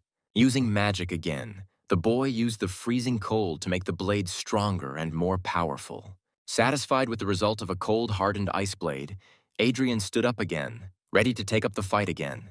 Using the fist blade skill on both hands, Adrian ignited one fist and cooled the blade even more, preparing to use his entire arsenal to deal with the monster. Continuing to advance, the monster swung its staff in a bizarre trajectory, growing increasingly angry at its opponent's survivability. As the monster launched another powerful attack aimed at destroying its hated target, Adrian easily dodged it and flew past, cutting the monster's neck with his upgraded blade. At the same moment, the opened wound became covered with a strong, icy crust, causing the monster to roar in pain again. Using all the agility and speed of the thief class, Adrian flashed in the periphery of the enemy's vision, delivering slashing blows with his ice blade one after another. When Adrian was sure that a large enough area of the monster's body was covered in an icy crust, Adrian swung his fiery fist with a satisfied grin. Finding the right moment, the boy struck the back of the monster's head with one powerful attack from his flaming fist. Reacting to each other, the two elements caused a powerful explosion that tore through the monster's body, causing unbearable pain. And although the attack was not fatal, the monster was surprised to realize that its defense was broken and the wound was not healing. Having grabbed the blade more comfortably and grinned maliciously, Adrian summed up that now the fight would go much easier, and it was only a matter of time before he would finish off the hapless king of the forest. Taking a stand, he was ready not just to defend himself, but to destroy the one who, in the name of his base desires, had denigrated an entire forest and killed an entire settlement of peaceful forest spirits. In one quick dash, the boy attacked again, wounding the monster's side and preparing to carry out such an effective combination once again. Realizing that he was at a losing end, and that the battle could soon end in his own death, the monster felt real fear for the first time during the battle. Rather than attack back, the monster used its mighty strength to jump as far away from Adrian as possible, who at first thought that the enemy was running away, but it turned out that the jump had a specific purpose. The dark priest used his magic to cut through the branches that were holding the huge ent in place and unconscious, causing his eyes to suddenly glow. The awakened monster of colossal proportions roared, waking from sleep and feeling an unbearable thirst for blood. Realizing that the boy would not leave his enemy alive, the priest smirked as the huge monster strained to free itself from its bonds, and said confidently that if he was destined to die, they would die together. Adrian looked at the monster without much surprise, but he realized that the situation was desperate because the huge monster was clearly of D rank, if not stronger. Concentrating, Adrian felt how all the dark aura of the forest was concentrated in this one terrifying giant, leaving no chance for a successful fight. The enemy, in the battle with whom the guy had just had to sweat a lot, was now standing at the feet of a real colossus, whose monstrous aura alone was already terrifying, not to mention his appearance. And Adrian felt that he was really in trouble. It was a desperate situation, and although the guy was still trying to think of a way to get out of this truly tragic situation, in his heart he was ready to throw himself into a fair fight. It was at this moment that Adrian felt the previously unmanifested effect of his mythical skill, which made its owner 10 times stronger, but only on the condition that he was ready to boldly rush into battle even in the most hopeless situation. At the same time, in another part of the forest, Rebecca was sitting near a bed made for her wounded comrades, looking around to see if there was any attack and to protect them, when she felt her badge vibrate. Taking the token out of her pocket, the girl touched it with her finger, and a voice was heard from the token, announcing that a rescue team would reach them very soon. Relieved that help was close but still worried, Rebecca asked them to move faster as her comrades urgently needed medical attention. The voice from the token had already begun to respond, but it was interrupted by interference, after which the sound died down completely. Rebecca was seriously surprised because she had never heard of communication via tokens working intermittently. Hearing a sound so loud and resounding that it reminded her of thunder, the girl raised her head and saw a huge pillar of dark energy, so strong that it tore through the sky, coming from the depths of the forest. Shocked by what she saw, the girl thought in fear that this was where Adrian had gone, which meant he could be in great danger. At this time, Adrian stood in a fighting stance in front of a real titan, whose body was literally burning from the incredible amounts of dark energy permeating his body. The guy tried to keep his stance firm, but powerful gusts of wind and rock fragments forced him to move. Adrian tried to gauge its strength and understood that the monster was still a D rank, but all the dark aura of the forest flowed towards him endlessly, making him much more powerful than he was while he was inside the tree. And although Adrian knew that he would hardly survive a long battle of endurance, his spirit was captured by the anticipation of a great battle, and his heart, surrounded by a shell of mythical talent, beat faster. Adrian felt the flames of his mighty spirit engulf his body, causing no damage but amplifying all his senses tenfold. Finally, the giant moved, and, spreading his legs, swung both fists for his most powerful blow. In turn, the flame of the spirit that scorched Adrian's body had already engulfed the guy entirely, leaving him with one last hope for victory. While the demon priest laughed, standing to the side and watching the mighty titan attack the awakened one, Adrian concentrated all the power of his spirit into his body, preparing to finish off the monster with one blow. Adrian put everything on the line, because if he failed this attack, he would never leave this forest. However, everything turned out completely differently than the guy expected, which is why his face reflected an unusual surprise. The huge root attacked the demon priest with incredible speed, breaking bones with a powerful blow. The blow was so powerful that the monster flew into the rock at great speed, causing fragments of rock to rain down around it. From where the demonic priest had fallen, a weak groan was heard, full of pain and disbelief in what was happening. Due to his broken back, the priest could not stand up and was forced to lean on his hands, trembling with pain and trying to ask in a voice full of suffering how the giant could attack his kinsman. However, instead of answering, the priest, raising his gaze, saw several colossal roots falling on him at once with a speed unnatural for such sizes, which upon landing, showered the monster with a series of blows so powerful that no living creature could survive them. Adrian was honestly amazed that the situation, which seemed absolutely hopeless to him just a second ago, had changed to incredibly optimistic. When the roots stopped hitting the demon priest, his crushed body was driven a full meter into the rock. The huge giant let out a cry of rage and pain when he saw that the very monster that had enslaved him was finally dead. The colossal roots did not stop moving, because the enormous rage of the monster did not fade, and, throwing an angry glance at the crowd of black trees, the monster ordered the roots to destroy them. Just recently, Adrian himself had been saved from living roots, and now he watched with interest as they destroyed the filth that had struck this great forest. Looking at the massacre perpetrated on the monsters, the guy was amazed, realizing that he had seriously underestimated the one with whom he was going to fight to the death just a couple of minutes ago. Turning to face the giant, Adrian saw the giant take a step towards him and tensed, once again assuming a fighting stance, ready to fight. The spirit flame supported by the mythic rank skill once again engulfed Adrian's body, ready to take on the fight even after seeing the unstoppable power of this mighty forest spirit.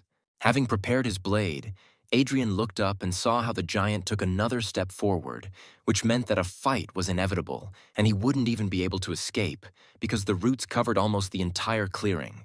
At the same moment when Adrian was ready to fight, a tree baby jumped from under his suit and right onto his head, who, looking sternly at the giant, aggressively chattered something in his language, spreading his paws as if he was protecting the guy with his body. The green energy of the forest spirit lit up in the baby's eyes, just like the time he connected his soul with the energy flowing in the small tree near the fence. Reaching out his hand to the two friends so different from each other, the giant once again revived the roots, which, like snakes, surrounded both him and Adrian with the baby. Seeing how the roots cut off any escape route, Adrian doubtfully wondered if the skill that increased his strength tenfold would help him deal with such a formidable enemy. However, the flame of the skill was extinguished in an instant as soon as Adrian saw something he didn't expect even more than an attack on the demonic priest.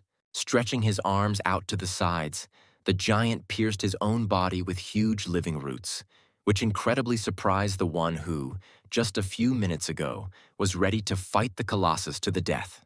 As the roots crawled out of the titanic body, huge streams of dark energy began to leave his body, and small fragments of life-giving green power began to appear around him. The giant, stricken by his own attack, still stood on his strong legs, but eventually his strength left him just like the dark aura, causing the Colossus to stagger and, rolling his eyes, fall on his back, causing a sound similar in volume to a thunderclap. The streams of green energy around the giant transformed into the very same spheres of memories that the little tree had recently evoked when touching its tree. Looking into these spheres, Adrian finally learned how the filth had conquered this mighty forest, namely under the influence of that very demonic priest who had brought the dark spirits whose madness had struck the nature around. Having appeared with them in the settlement of peaceful Ents, the priest demanded that they give him their shrine, around which the settlement was built. He offered the spirits to join him in exchange for life, but the proud tree spirits responded with a menacing refusal, ready to fight for their home, family, and shrine. And although they fought with all their might, the chances were clearly not on the side of the good spirits, and therefore one of them, having found a soul that was supposed to turn into a new tree spirit, instilled it in a small tree in the hope that at least it would survive this attack. Having hidden the baby's soul, the Ent desperately rushed into battle, but after a few moments the black spirit pierced his body with its spear at the command of the demonic priest. Adrian watched with pity as the peaceful tree spirits were exterminated, realizing that it was because of this tree spirit that sacrificed itself that the baby survived the attack. Seeing what had happened, the little tree creature, who just a minute ago had been filled with the determination to protect his human comrade, began to cry bitterly. However, suddenly, from the energy of the sphere of memories, the spirit of the very same Ent who saved the baby's soul materialized.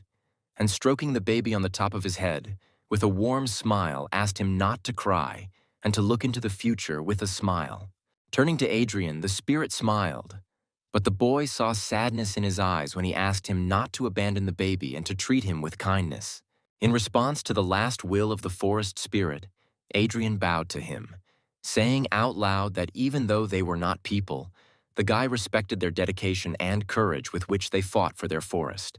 While the baby was crying on top of his head, Adrian straightened up and said with all his pride that he would definitely take care of the little tree. Having heard what he so wanted to hear before his death, the spirit smiled joyfully, and a moment later his soul melted into thin air. Realizing that the dark aura no longer affected the forest, Adrian helped the tree child bury the last and bravest forest spirit. From the moment the picture of his relative's death opened before their eyes, the forest baby did not stop crying. And now he stood in front of the grave, wiping tears from his cheeks. In turn, Adrian, trying to cope with regret, turned his gaze to the sanctuary, cleansed of filth, which now looked as if it was the center of all the life force of the moss forest. Approaching the place where the demonic priest was driven into the ground by several powerful roots, Adrian noted out loud that he was not surprised by the fact that it was here that the dark energy was able to gain influence over the entire forest. Having pulled out the completely broken body of the demonic priest, Adrian noticed something very interesting with curiosity. Adrian managed to remove the helmet, bracers, and armor of the demon priest, which survived without a single scratch and could still be used in the future. Looking at the staff that the magician wielded so skillfully, Adrian thought that he himself did not need this staff, but it could be safely sold on the black market. The only problem the guy faces is the fact that he simply can't carry it all in one hand. After examining the priest once more in case he had missed something, Adrian noted with surprise that he had completely overlooked the last incredibly useful item. Noticing with satisfaction that this item would perfectly solve the problem that had arisen, Adrian picked up the priest's bandage, which conveniently contained a spatial pocket. Smiling contentedly and remembering all the items he took from the priest, Adrian placed them all inside the spatial pocket, thinking that the incredibly useful item he received was the 10 dark stones, which would help him further increase his strength. However, the most useful thing, without a doubt, was the spatial pocket itself, which you can keep for yourself and store a lot of useful items in it. The only thing that confused Adrian was that the spatial pocket was a rather rare artifact that even C-rank heroes could rarely afford, and therefore it was surprising that some demonic priest of only D rank had it. Throwing aside serious thoughts, the guy shook his head and allowed himself to relax, because just recently he thought that death awaited him, and therefore he could think about something less important, such as the fact that the bandage looked incredibly unimportant, and it would definitely need to be dealt with later. Finally, a tree baby approached Adrian, sadly hanging his head, and the guy asked him if he had said goodbye to his family. Nodding affirmatively, the forest baby jumped onto Adrian's shoulder, who smiled at the baby's willingness to move on. Having stroked the baby on the head, Adrian told him with affection in his voice that he would definitely take care of him and teach him everything that he himself knew. At the same time, Rebecca's connection was established, and a voice was heard from the token, indicating that somewhere in the forest, D-rank energy was detected, which could be very dangerous. Looking worriedly into the depths of the forest, the girl thought that Adrian had left for quite some time and still had not returned, which made the archer very worried. However, at that very moment, as if in response to her thoughts, something flashed between the trees, moving in her direction at incredible speed. Calling Adrian brother again, the girl was noticeably happy when she realized that her worries were in vain, and the boy returned without a single scratch. Blushing in front of the guy, to whom the girl had obvious interest, the girl informed him that a D-rank mutation had been spotted in the forest, to which Adrian only smiled calmly. Without thinking about the mutations, Adrian was more interested in how soon the evacuation team would arrive. Sitting down next to the sleeping squad, Adrian asked Rebecca not to forget the promise she made to him. After making sure that the girl nodded in agreement, the guy lay down next to the others, relaxed his body, and closed his eyes. Rebecca's gaze became a little worried again, and then with a sigh, she finally realized that he was trying to pretend that he had lost consciousness. At the same moment, turning towards the forest, Rebecca noticed the approach of silhouettes that turned out to be familiar to her. In front of Rebecca stood her mentor in person, in full growth, accompanied by several other awakened ones. For some reason unknown to Rebecca, the mentor, even after seeing 4 unconscious bodies, said that the most important thing was Rebecca's safety. Having ordered several people from the rescue squad to help the wounded and Rebecca get out of the forest, the guardian archer himself called those who remained behind him to find out what caused the mutation. Rebecca managed to cast a worried glance at them when the squad moved quickly between the trees and disappeared into the thicket. After some time, the rescue team and the victims reached the camp of the awakened on the outskirts of the city. As soon as the rescuers left the medical ward, leaving the wounded alone with Rebecca, Adrian opened his eyes and stood up, stretching and getting ready to leave. Rebecca tried to stop the guy and talk to him since they were alone, but she was met with an uninterested look. The boy turned around sullenly and interrupted her, telling her commander to send him the reward for exploring the forest personally. Before Rebecca could say a word in response, Adrian left, slamming the door behind him, causing the girl to grumble in displeasure, crossing her arms over her chest in an offended manner. At this time, her token suddenly vibrated, and then the mentor's voice was heard from it, asking if the archer had met other awakened ones in the forest. Embarrassed by the realization that she had to keep the guy's secret, the girl said directly that she hadn't seen anyone. In response, there was surprise in the man's voice, because the team reached the altar and saw that it had already been cleaned, and only a squad of at least D rank could do this. Rebecca frowned as she looked from the token to the door, and in her head she only wondered how Adrian had managed to cope alone, since he had only recently become awakened. Adrian himself finally reached his area, arguing that although he had quite a lot of dark crystals, he was in dire need of other resources. Warming up on the way and looking around with a smile, Adrian was pleased to note that he was able not only to successfully complete the assigned tasks, but also to better understand his abilities. Realizing how much he could do now and how powerful he had become, the guy firmly decided that he needed to learn new skills as soon as possible. Suddenly, a tree baby crawled out from under the guy's suit and started chattering something in his own language, although the guy began to understand it a little and therefore clearly understood that the baby wanted to eat. Stroking the baby's head with his finger, Adrian thought about what he was eating. However, at one point the guy saw something that could change his plans for the coming day. The familiar face of the same man who helped Darren throw the guy, in whose body Adrian now lived, out of his own house. At the administration, Adrian learned that this scoundrel was not just a lawyer, but the manager of the Awakened Society, and also that it was he who took over the management of the guy's mansion after Darren's death. Noticing Adrian, the man, whose name turned out to be Michael, turned to him with a cheeky smile, saying that it was him that the man had been waiting for. Michael sarcastically remarked that the Guardian family home was truly wonderful, and how sorry he was that Adrian had lost it, to which the boy smiled, recommending that he enjoy it while he could. And although he looked friendly on the outside, in his heart the guy despised Michael, remembering that it had been a long time since anyone had behaved so arrogantly towards him. Not wanting to communicate with the scoundrel any further, the guy went to the black market where he had originally intended to go. The first thing the guy decided was that he needed to evaluate and sell what he had received on the mission, and only then could he go shopping. On the way, the guy grabbed some food for the tree baby, but now, for some reason, he again heard a disgruntled crackling sound from under the suit. The tree crumb grimaced and spat out the pieces of burger he had bitten off, still saddened by hunger. Just in case, Adrian clarified whether the reason for the dissatisfaction was really the food, to which the little boy nodded affirmatively. Realizing that human food was not at all suitable for the baby, the guy moved through the black market to a pavilion where something suitable could be found. This pavilion also housed an item evaluation point, which was exactly what the guy needed. Adrian sighed a little sadly, seeing several long lines that he really didn't want to stand in. But there was no one near one of the doors. Surprised by such a phenomenon, the guy shrugged his shoulders and, deciding that the methods of evaluating objects were the same anyway, moved there, which greatly surprised everyone around him. The people around were whispering and laughing, noting that the guy was a real masochist if he was going to enter that point. Already holding the handle, Adrian noticed a sign on the door, which said that he would have to solve the spiritual diagram. Otherwise, he would receive 3 blows from the guard.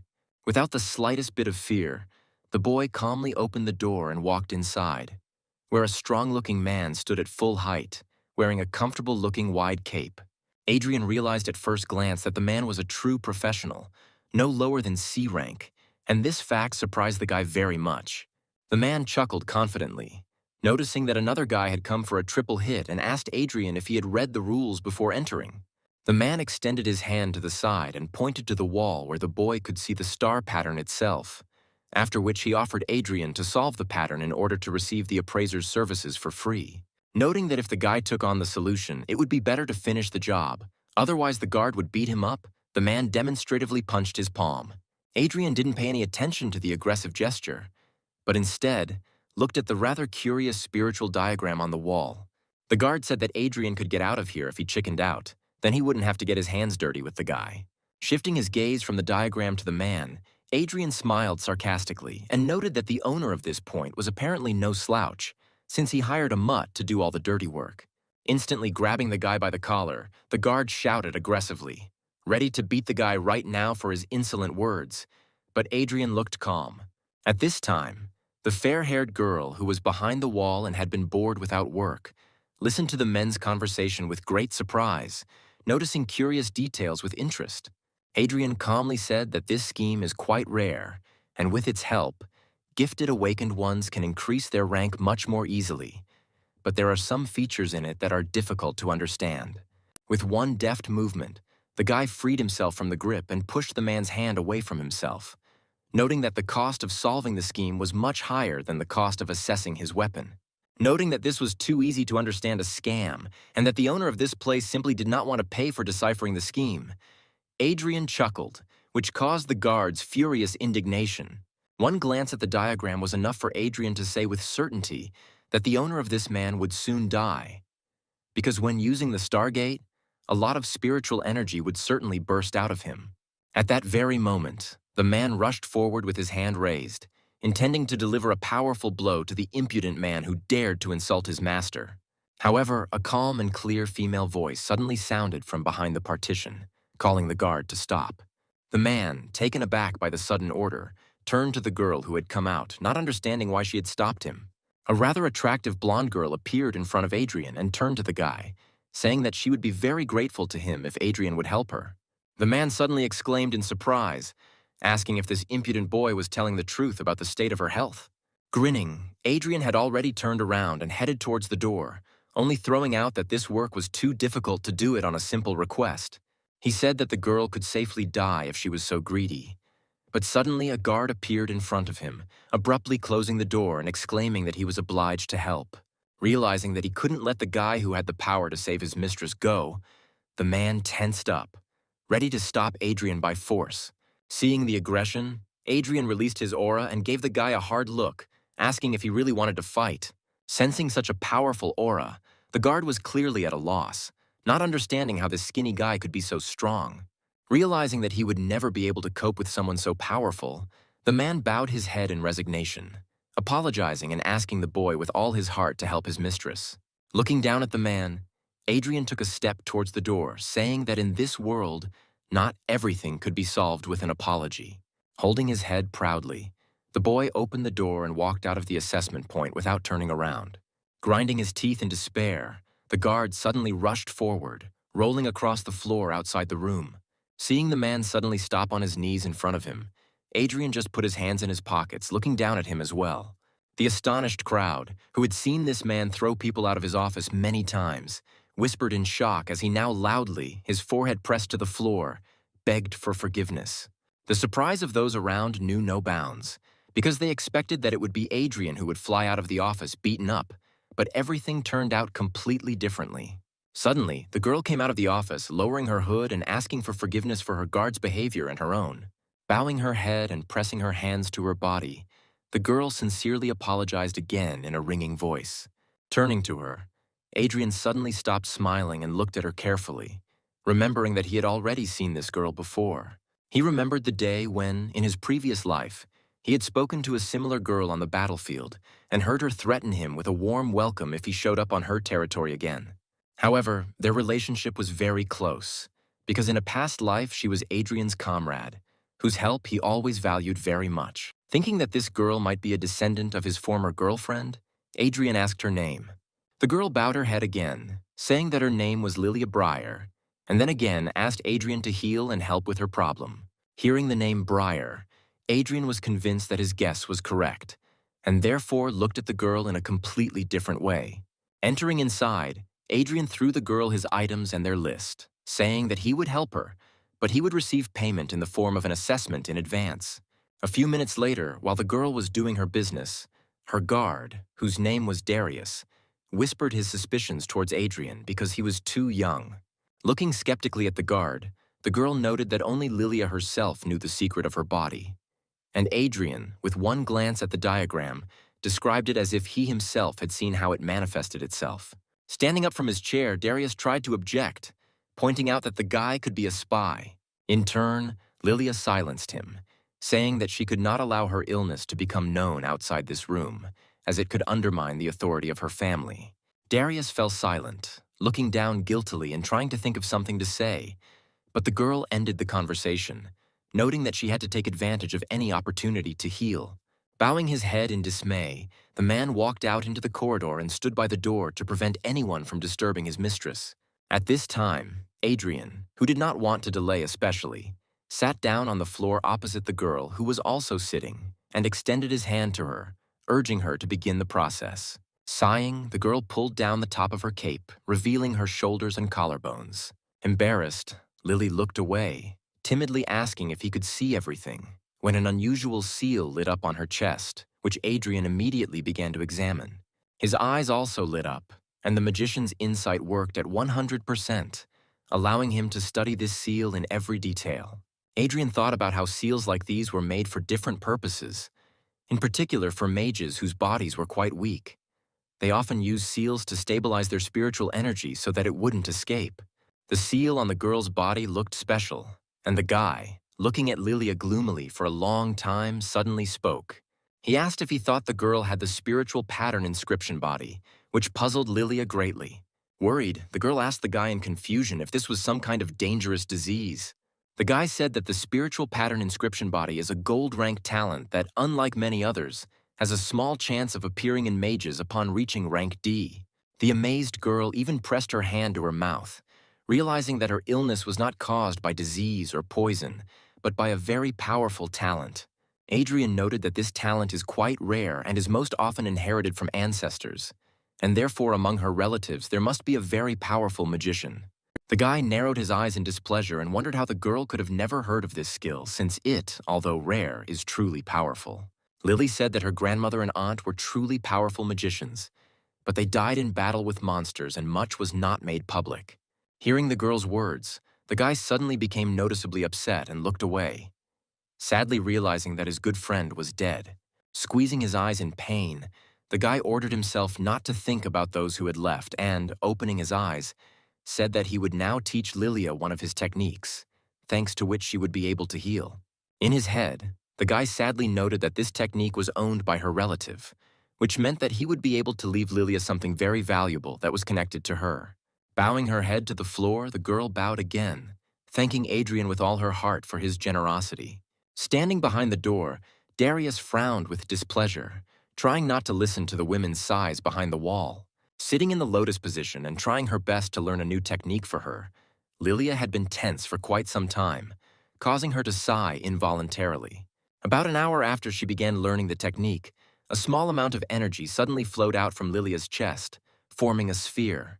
The tense girl didn't notice it, but the guy, surprised, recognized this sphere as the one similar to those that appear when he kills monsters. Having quickly absorbed this energy, the guy thought that her spiritual energy, due to studying the technique, began to overflow and therefore left the body.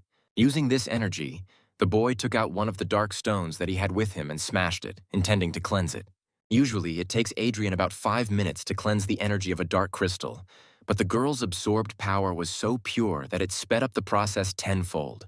Adrian watched as the stone crumbled in his hand and thought that this activity could be useful not only for Lilia, but for him too. Taking all the crystals that he had with him, the guy decided to cleanse and absorb all the energy that was in them. Concentrating, the boy used one of his spirit's techniques to be able to absorb enough to raise his rank to D. Suddenly, streams of energy scratched the guy's cheek, causing him to be confused.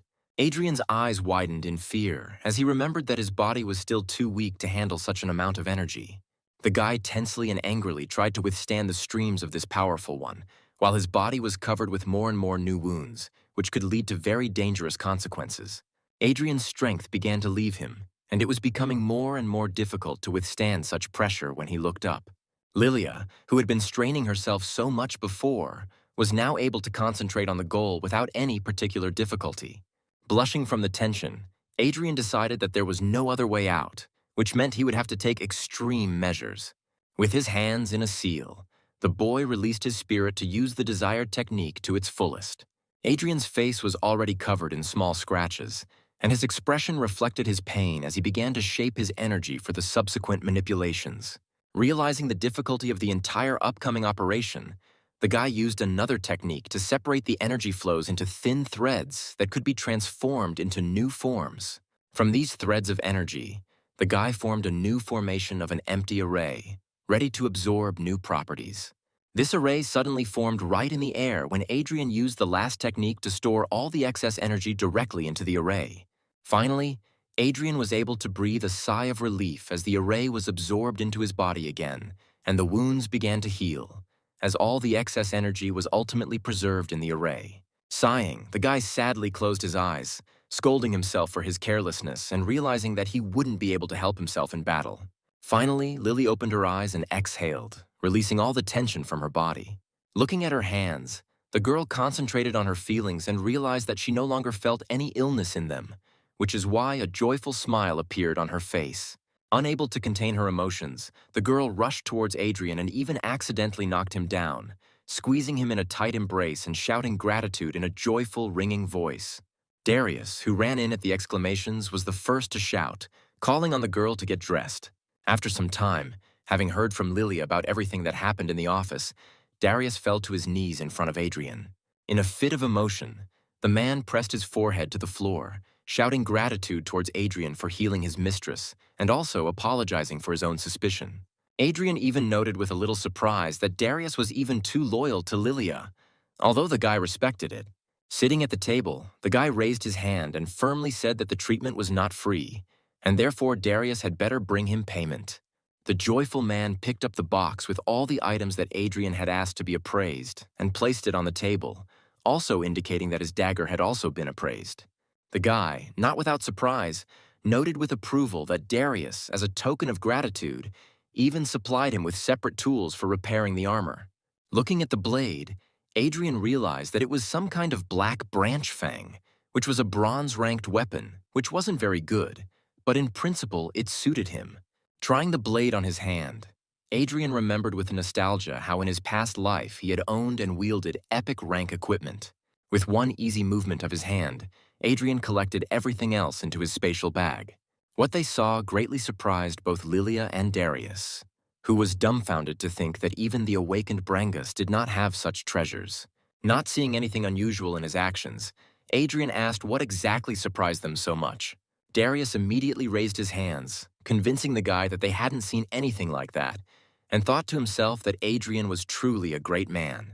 When the guy left his new acquaintances, both Lilia and Darius bowed to him gratefully, which greatly surprised the other visitors to the appraisal bureau. As soon as Adrian left the building, everyone around him began to whisper loudly, noting with envy that the guy was being escorted by an incredible beauty. Walking through the black market, the guy smiled contentedly, realizing that he received even more for the service rendered than he planned. However, Adrian was haunted by the thought that he had forgotten something very important. And then he remembered that he wanted to look for food for the tree crumb. At that very moment, he felt something moving in his spatial pocket. Looking inside, Adrian saw the tree baby and asked in confusion why he had climbed inside. When the baby turned to face the boy, Adrian saw that the very hungry baby had drunk all the spiritual energy potions that the boy had just acquired. If Adrian could sink into the ground from disappointment, he would definitely do so, although he understood that he himself forgot to feed the baby. Arriving at the Warriors Guild, Adrian, with a gloomy face, reasoned that spiritual power potions were too expensive to buy constantly, and the baby still needed to be fed. And although the realization that the little one would ruin him in this way did not make the guy very happy, he enthusiastically found a positive in the situation, thinking that the little one would certainly grow up very strong. The guy was going to look for more tasks, but suddenly a joyful Frank appeared in front of him, saying that he had signed Adrian up for a meeting between the Warriors and Knights Guilds. And although Frank was clearly very happy to have given the boy such a gift, Adrian turned away and said that he was not interested in this initiative. He simply understood that this event of exchanging experiences between new warriors and knights would not bring him any benefit at all. The guy thought that the reward for this would be meager, but Frank silently handed him a piece of paper on which was written a reward of 1,000,000, as well as 10 boxes of spiritual power potions. Adrian hung there for a few seconds, just considering how great a reward this was. And when he finally realized the essence of this award, he tore the piece of paper out of Frank's hands and proudly said that he would definitely live up to his mentor's expectations and take first place. And although Adrian insisted that he would easily get first place, Frank laughed good-naturedly, saying that the guy had only recently become awakened, and therefore there was no point in counting on anything. Frank noted that there would be a lot of elite there, and he invited Adrian so that he could gain experience, although the guy himself had no doubt that he would win. As Adrian moved towards the exit, Michael and Roosevelt watched him, telling the hooded man that Adrian was the reason his brother Mark died before he could be rescued from the woods. They insisted to the man armed with a sword that the fatal wound was caused by the weapon, not the monster, and that Adrian, who had been in conflict with the knight, was the main suspect. Sighing sadly, the man stated that if Adrian really did kill Mark, then he himself was destined to die, which brought smiles to the faces of the two scoundrels. After spending a little time walking around the City of Dawn, Adrian reached the Arena of the Awakened, where the meeting between the warriors and the knights was to take place. Adrian read that this event is organized specifically between gifted awakened ones, which means that all participants there will be no lower than silver rank. Coming out to the arena, the guy looked at it and admitted that this place, built for meetings between guilds of different classes, looked truly majestic. Once again, Adrian attracted the attention of all the awakened who came to the event, who considered him a real arrogant person for his presence in the arena. After talking with the other organizers, the host announced the start of the event and said that the order of the fights was determined by the numbers on the bracelets given to the participants. To his own surprise, Adrian found himself among the first in line for the duel, and when he came out, stretching his arms, he found himself in the field of view of Rebecca and her mentor, who had come to watch the event. And although the archer's mentor said that Adrian was too arrogant for someone who had only recently awakened, Rebecca did not dare comment on his words, awkwardly looking away. Adrian bowed respectfully to his opponent, who, also bowing, sarcastically noted that the guy would be too easy a target.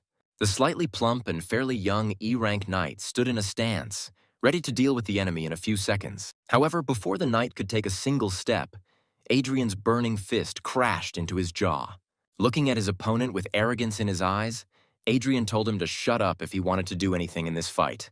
From such a powerful blow, the knight flew to the side, unable to stay on his feet. Having landed, the guy grouped himself and cleared his throat, rubbing his bruised jaw and noting that the blow was quite strong. The people around, including Roosevelt, Michael, and their comrade who had just arrived, were all greatly shocked that the newly awakened one was able to send an E-rank knight flying with one blow.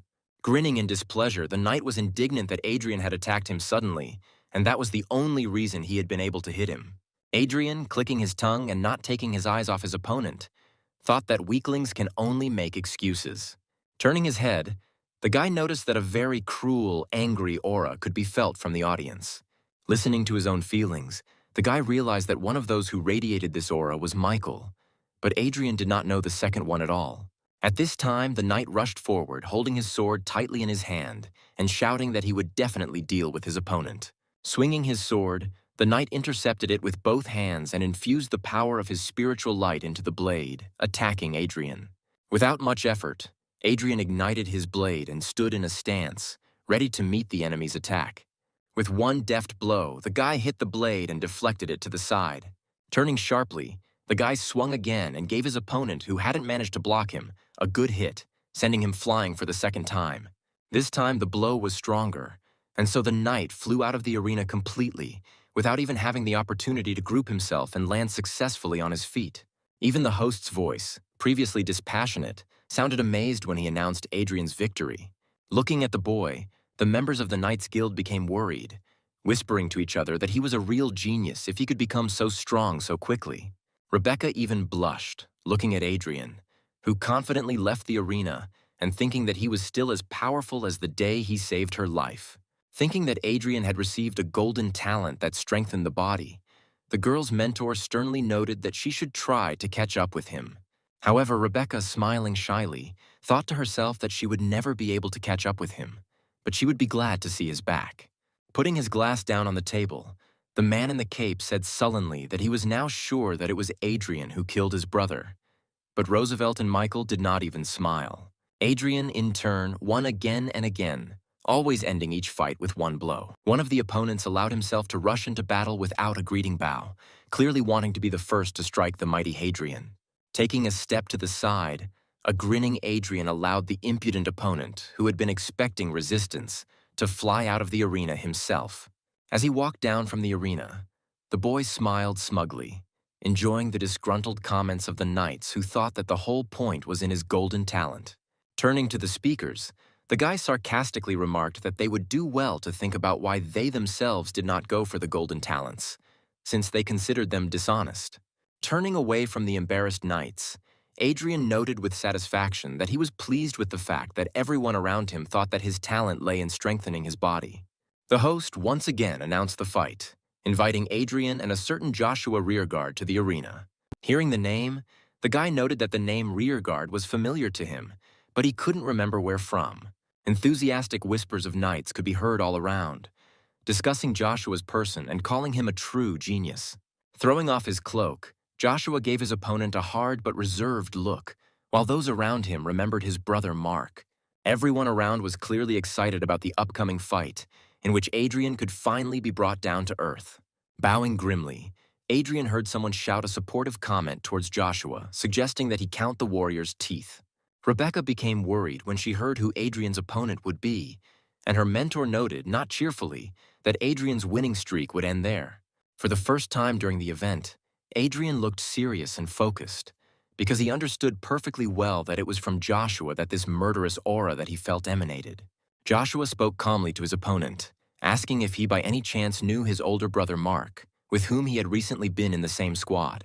For a second, Adrian pretended to have absolutely no idea who his opponent was talking about, and then, smiling happily, he exclaimed that he remembered that idiot who allowed the monster to swallow him and kill him. The guy's words caused real hatred, physically felt by Adrian, and Joshua furiously said that he would destroy his opponent. The knight became so angry that he caused an incredibly bright nightly glow, letting everyone around know that Joshua was not joking. And although Rebecca was clearly worried, her mentor noted with a smile that Joshua was already at the peak of E rank and would soon move up to D rank. He said that Adrian didn't stand a chance, but Rebecca was 100% sure that her brother would never let himself be defeated. Watching the start of the fight, Michael adjusted his glasses with satisfaction, noting that he could be calm and that Joshua would easily deal with the hidden threat in the form of Adrian. The boy jumped up and rushed into battle, furiously shouting that he would riddle his enemy like a sieve for the death of his brother. The attacker's eyes glowed with spiritual energy, and his hands moved at incredible speed, wielding the spear as the knight used one of his skills. Everyone around looked at this incredibly powerful attack in amazement, because Joshua attacked with his spear at such a speed that it was difficult to follow. And although the attack was truly impressive, Adrian was ready to take it and show that he himself could show class. Having noticed the very first thrust of the spear, Hadrian raised his sword and attacked himself, aiming straight at the tip. With no less impressive speed, Adrian began to swing his sword in response to Joshua's attack, hitting the tip of the spear with the tip of his sword with each thrust. Standing firmly on his strong legs, Joshua rained down a hail of lunges on his opponent, while Adrian deftly moved from side to side, catching every blow of the spear. Having abandoned his first strategy, Joshua himself began to move, cutting the air with the tip of his spear and aiming at his opponent, while the spectators noted that Adrian was even stronger than they had previously thought. Rebecca blushed and even covered her mouth as she realized how much she admired Adrian. All this time, Adrian only blocked the attacks, but at one point, noticing the opening window, the guy made a lunge which Joshua had to block, interrupting the series of attacks. Joshua, who didn't expect that he would have to defend himself from the force of the blow, even recoiled, frowningly noting that the guy's sword was really strong. Moving lightly as if he were dancing, Adrian turned after a powerful attack and thrust his blade forward, sarcastically asking if his opponent wanted a break. Twisting the spear in his hand, Joshua straightened up and asked directly how Adrian had become so strong if he had only recently awakened. However, Joshua had no intention of losing and was therefore ready to use any means necessary to win. The boy fished something small out of his pocket and put it in his mouth, intending to chew it. As soon as he did this, his eyes again lit up with spiritual energy that suddenly filled his body. In an instant, his powerful spiritual aura burst out, becoming so strong that the air around Joshua's body became hot. Adrian calmly watched the actions of his opponent, who suddenly became much stronger than he was at the beginning of the fight.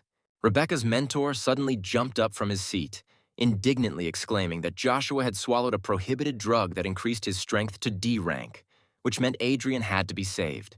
Rushing forward with incredible speed, Joshua exclaimed that he was going to kill his opponent, and his aura suddenly took the form of a dragon, whose jaws were ready to close on the guy's body. The people around raised their hands, trying to protect themselves from the knight's scorching aura, and one of the spectators noted that the guy's spear was incredibly powerful. With a satisfied grin, Adrian took a stance and rushed forward, boldly asserting that such strength would not give in to Joshua. Even Rebecca, who knew how strong Adrian was, screamed in panic at him to dodge or he might get hurt. In turn, Michael grinned contentedly, glad that his enemy was so boldly rushing forward to his own death. With his feet firmly planted on the arena, the surface of which began to crumble under the mighty force of the two combatants, Adrian boldly met the tip of Joshua's spear with his blade. Adrian put all the power of his body into the blow, but the sword, which had so steadfastly withstood the knight's barrage of attacks, suddenly cracked. The force of Joshua's attack was so great that the sword split into pieces and the spear moved deeper, reaching Adrian's body. Joshua, whose blood was boiling with hatred and thirst for revenge, excitedly exclaimed that he was able to kill his enemy with one blow of his mighty spear. However, Adrian remained firmly on his feet, and Joshua suddenly realized that he could not move his spear at all. Smiling, Adrian looked up at his opponent with satisfaction, expecting to see the shock in his eyes as the tip lodged itself in the shield of spiritual energy on the warrior's chest. The guy's gaze became menacing as he calmly explained to Joshua that he knew all about his opponent's tricks and saw his pill at the beginning of the fight. Joshua, shocked and more enraged than ever, tried to pull the spear away but was unable to do so, so Adrian extended his hand forward. Seeing Adrian about to intercept the spear, Joshua tried to let go but realized that he couldn't even relax his hands. The boy's eyes lit up as he prepared to use his now spiritual energy against the knight. In an instant, a powerful aura emanated from the boy, scorching Joshua, who had no way to defend himself. Using his own spirit, Adrian used Joshua's powerful energy to absorb it and become even stronger. People around didn't understand what was happening and why Joshua, who was clearly in pain, wasn't moving.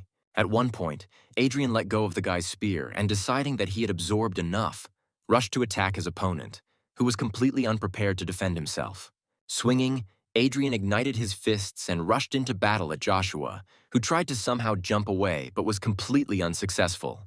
With proper concentration on the punch, the boy attacked Joshua, sending his opponent flying out of the arena again. The attack from both forces of Joshua and Adrian was so strong that the genius knight, unable to regroup, flew backwards into the pedestal, splitting it into pieces. Joshua immediately went limp, unconscious as everyone else, including the host and judge, rushed to him to check if the knight was dead.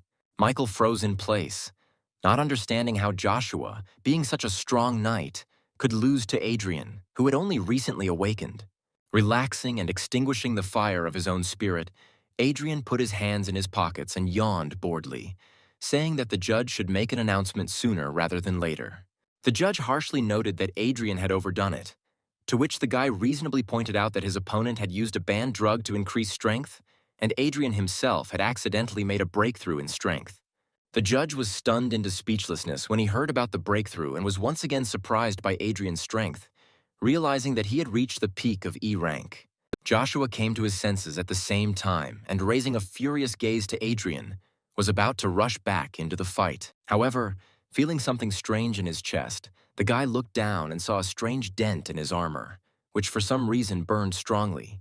A second later, this dent suddenly exploded, piercing the armor and once again wounding the knight so beloved by everyone. The referee immediately called for a medical team to help Joshua, and Adrian grinned as he walked down from the arena, thinking to himself that the wound was not fatal. People were simply amazed because they realized that no one present would be able to defeat him. At this time, in the Warriors Guild, behind one of the doors, the sound of footsteps was heard, clearly indicating someone was rushing to leave the office. Opening the door, Frank grumbled with displeasure, saying that the guild leader had called the man to him too suddenly. And yet the warrior was going to watch the meeting of the knights and warriors. Deciding that he would at least have time to watch the end of the event, Frank quickly walked away, while at the same time Roosevelt grinned, realizing that the time had come to act.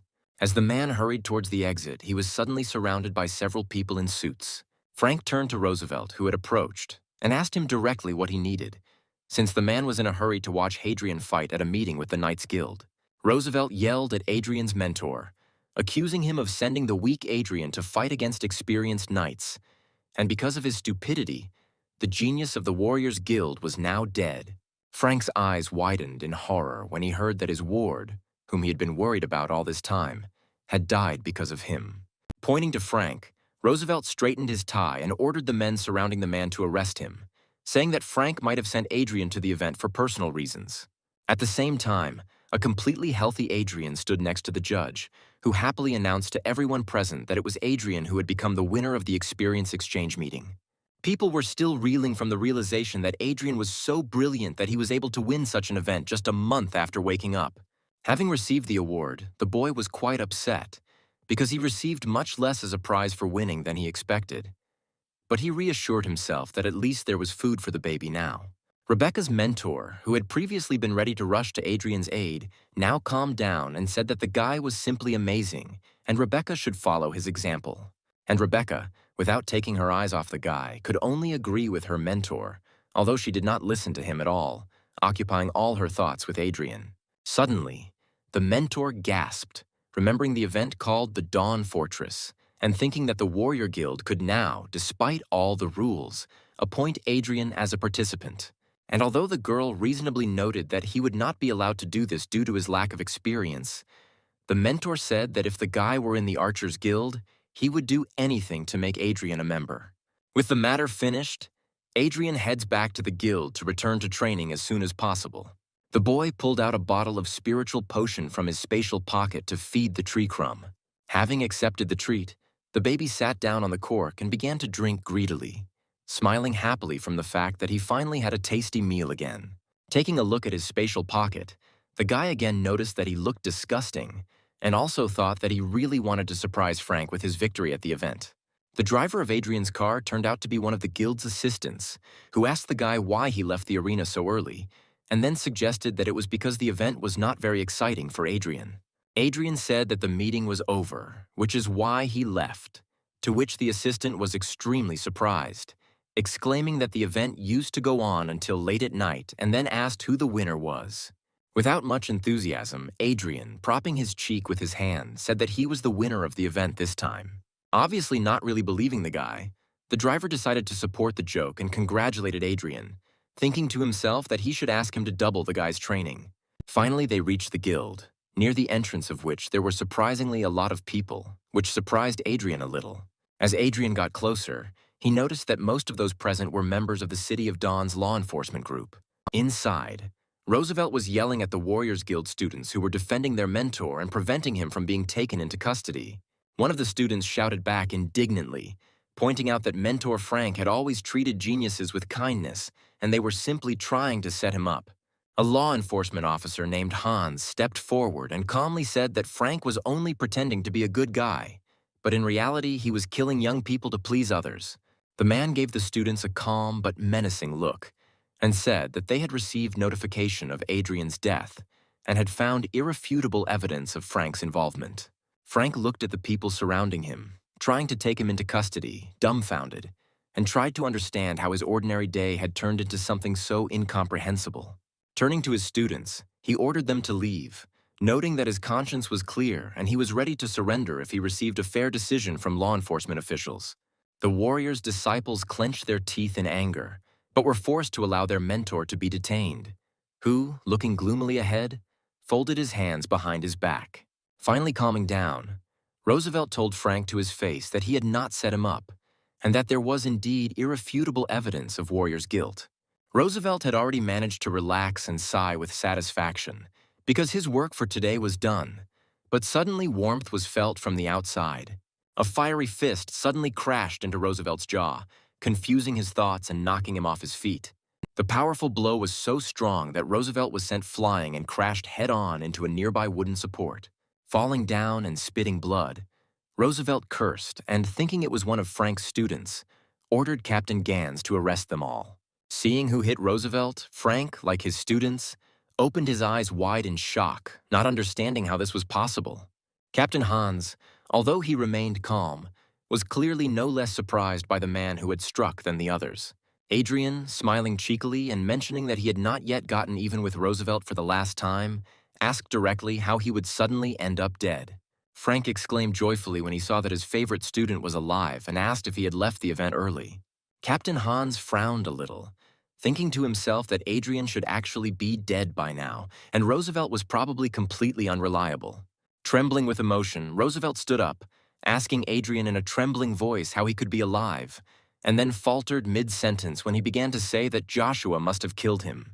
Realizing that he had let it slip, the man covered his mouth, looking into space with a panicked look.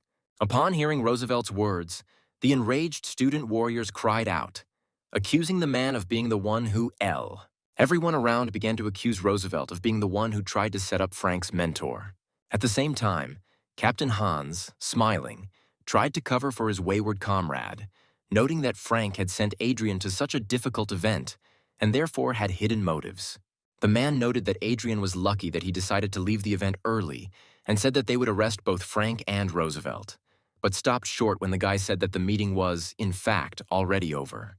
The people around were stunned into silence, wondering how the meeting could end so early, when usually it was only just beginning in earnest at this time. At this time, one of the warrior apprentices who was present at the event entered the main entrance door and joyfully exclaimed that Hadrian had won the event in just half a day. However, upon seeing law enforcement officials, the boy became agitated and fell silent, trying to ask what was going on. Everyone around screamed in amazement at the realization that Adrian had not only survived this dangerous event, but had also taken first place. Adrian said that he and his mentor had been watching Roosevelt's actions and therefore had a rough idea of what he was going to do, which meant that now was the time to settle the score. Roosevelt trembled with the realization that all his plans had collapsed, something that had seemed simply impossible to him just recently. Hammering his fist into his palm, Adrian said that Frank had suspected the man long before he gave the boy the modified skill for the gold rank. And although Adrian was going to deal with the scoundrel himself, a man from whom he himself did not expect any action suddenly rushed in front of him. Captain Hans, running forward, looked sternly at Roosevelt and was about to arrest him, saying seriously that Adrian was right and the time had come to deal with the villain. In turn, Adrian, seeing what was happening, frowned, realizing that Captain Hans would never allow the matter to end so easily. After some time, Adrian was already standing on the top floor of the guild building, frowning at what was happening below. Down there, they were taking away Adrian Roosevelt, who had been wounded after being hit, and were going to give him first aid before his arrest. Frank, who was standing next to him, urged the guy not to worry and noted that the guild director would definitely investigate everything as soon as he came out of seclusion. Suddenly, he grabbed Adrian by the shoulder, which greatly surprised the guy, who was expecting some kind of danger in his direction at any moment. Seeing the serious look of his mentor, Adrian already thought that the man was going to attack him, which the guy did not expect at all. However, Frank, having dashed the boy's expectations, laughed loudly, amazed that Adrian had not only won first place at the experience exchange event, but had also done so in just half a day. However, the man was so happy that his back suddenly started to hurt, causing Frank to cry out in pain, and Adrian noted that the man should not strain himself so much, and it would be better for him to go and rest. Hearing that Adrian was also asking for a reward, the man frowned, saying that he was too arrogant, and the reward would definitely be significant. But he should wait. Adrian honestly didn't understand what else he had to wait for, and why he still couldn't get his reward, if everyone around him was happy that he was improving the reputation of the Warriors Guild. Suddenly, a rather attractive girl named Aura, who was Frank's assistant, entered the room and brought what the man had asked to prepare. Having thanked the girl, Frank told the guy that there was no doubt in his strength, But now he had to check Adrian's spiritual strength and then tell him something very important. Opening the box, the man pointed to a glowing blue orb that was used to assess the levels and talent of awakened ones. Frank stepped aside and allowed Adrian to come over and touch the ball to make an assessment. As soon as the guy put his hand to the ball, threads of blue energy flew out of it and immediately wrapped around the guy's hand. Suddenly, the light of the ball and the energy emanating from it turned golden, which made Frank quite happy to note that the guy really did have golden talent, which couldn't help but please him. And then suddenly words flashed above the ball, saying that Adrian had already raised his level to D rank, which was quite impressive. Frank smiled in surprise, happy that his student had reached such a high level of development in such a short time, and a stunned aura whispered that the guy was a real genius. Frank raised his head and noted with a smile that Adrian was a golden talent, and even received rank D in just a month. And such excellent representatives of the Warriors Guild had not been seen for a very long time.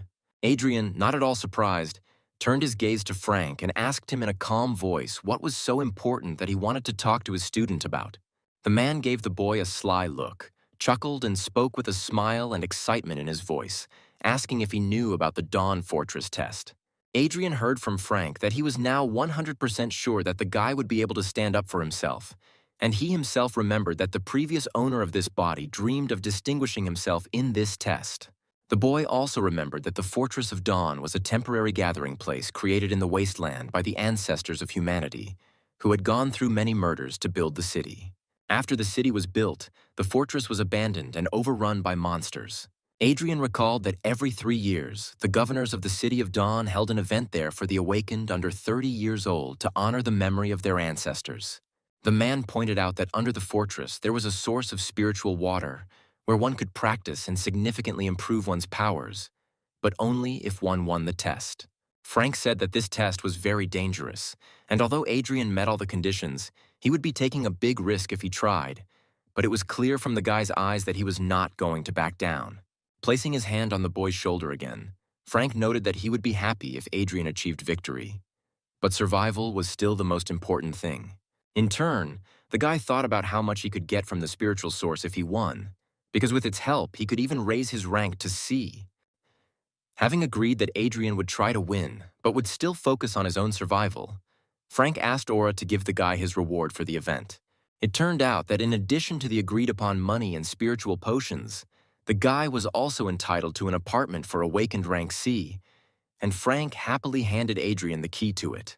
Adrian, delighted with such a gift, said that it was not far off until the return of the Guardian family mansion, to which Frank replied that only the head of the guild could help with this matter. Hearing that Frank knew about Michael's treachery and would do everything to help Adrian, the boy smiled and thanked his mentor for such a kind attitude. However, turning away and getting ready to leave, the guy hid his smile, thinking to himself that he had to deal with all his problems himself. After some time, the guy returned to his apartment to continue training and improving. Sweating after absorbing the energy from the last starstone, Adrian frowned and noted that after reaching D rank, the difficulty of cultivation only increased. Looking with displeasure at his hand, from which sand was falling from the starstone, Adrian stated that even several 100,000 stones were not enough for improvement. The guy's attention was suddenly drawn to the tree crumble, who raised his glowing green index finger up and said something in his own language. The guy remembered how at the event, without anyone noticing, he asked the kid to perform some manipulations on the defeated knight. Approaching the tree tiny, Adrian stroked him and praised him, once again surprised that the tree spirit had such a useful ability.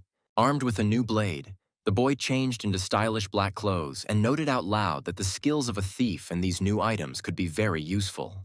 Opening the window and concentrating on the reflexes and agility of a thief, the guy jumped out of it, intending to get to his target as quickly as possible.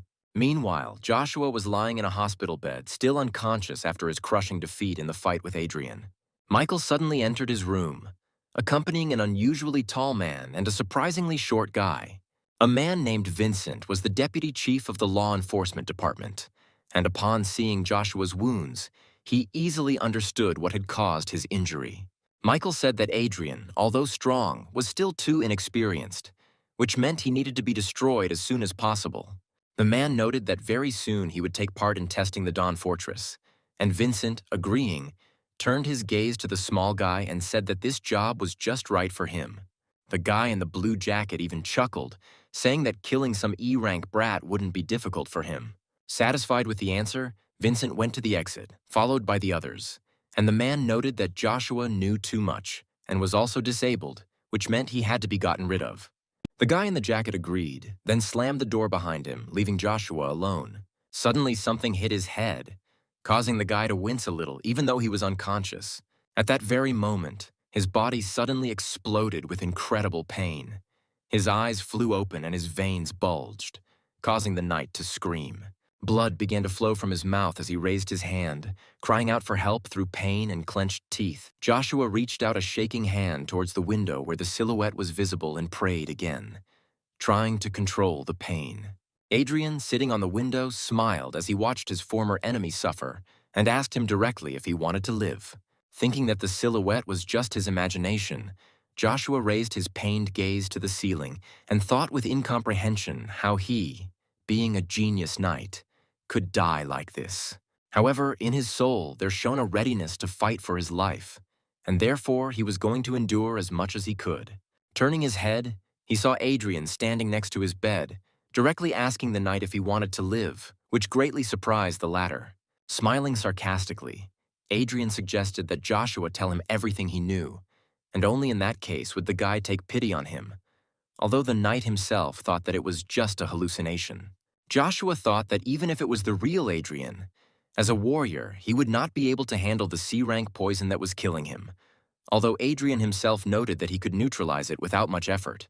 Turning his head towards the tree tiny, who was greedily drinking another bottle of spiritual potion, Adrian brought a rag towards him.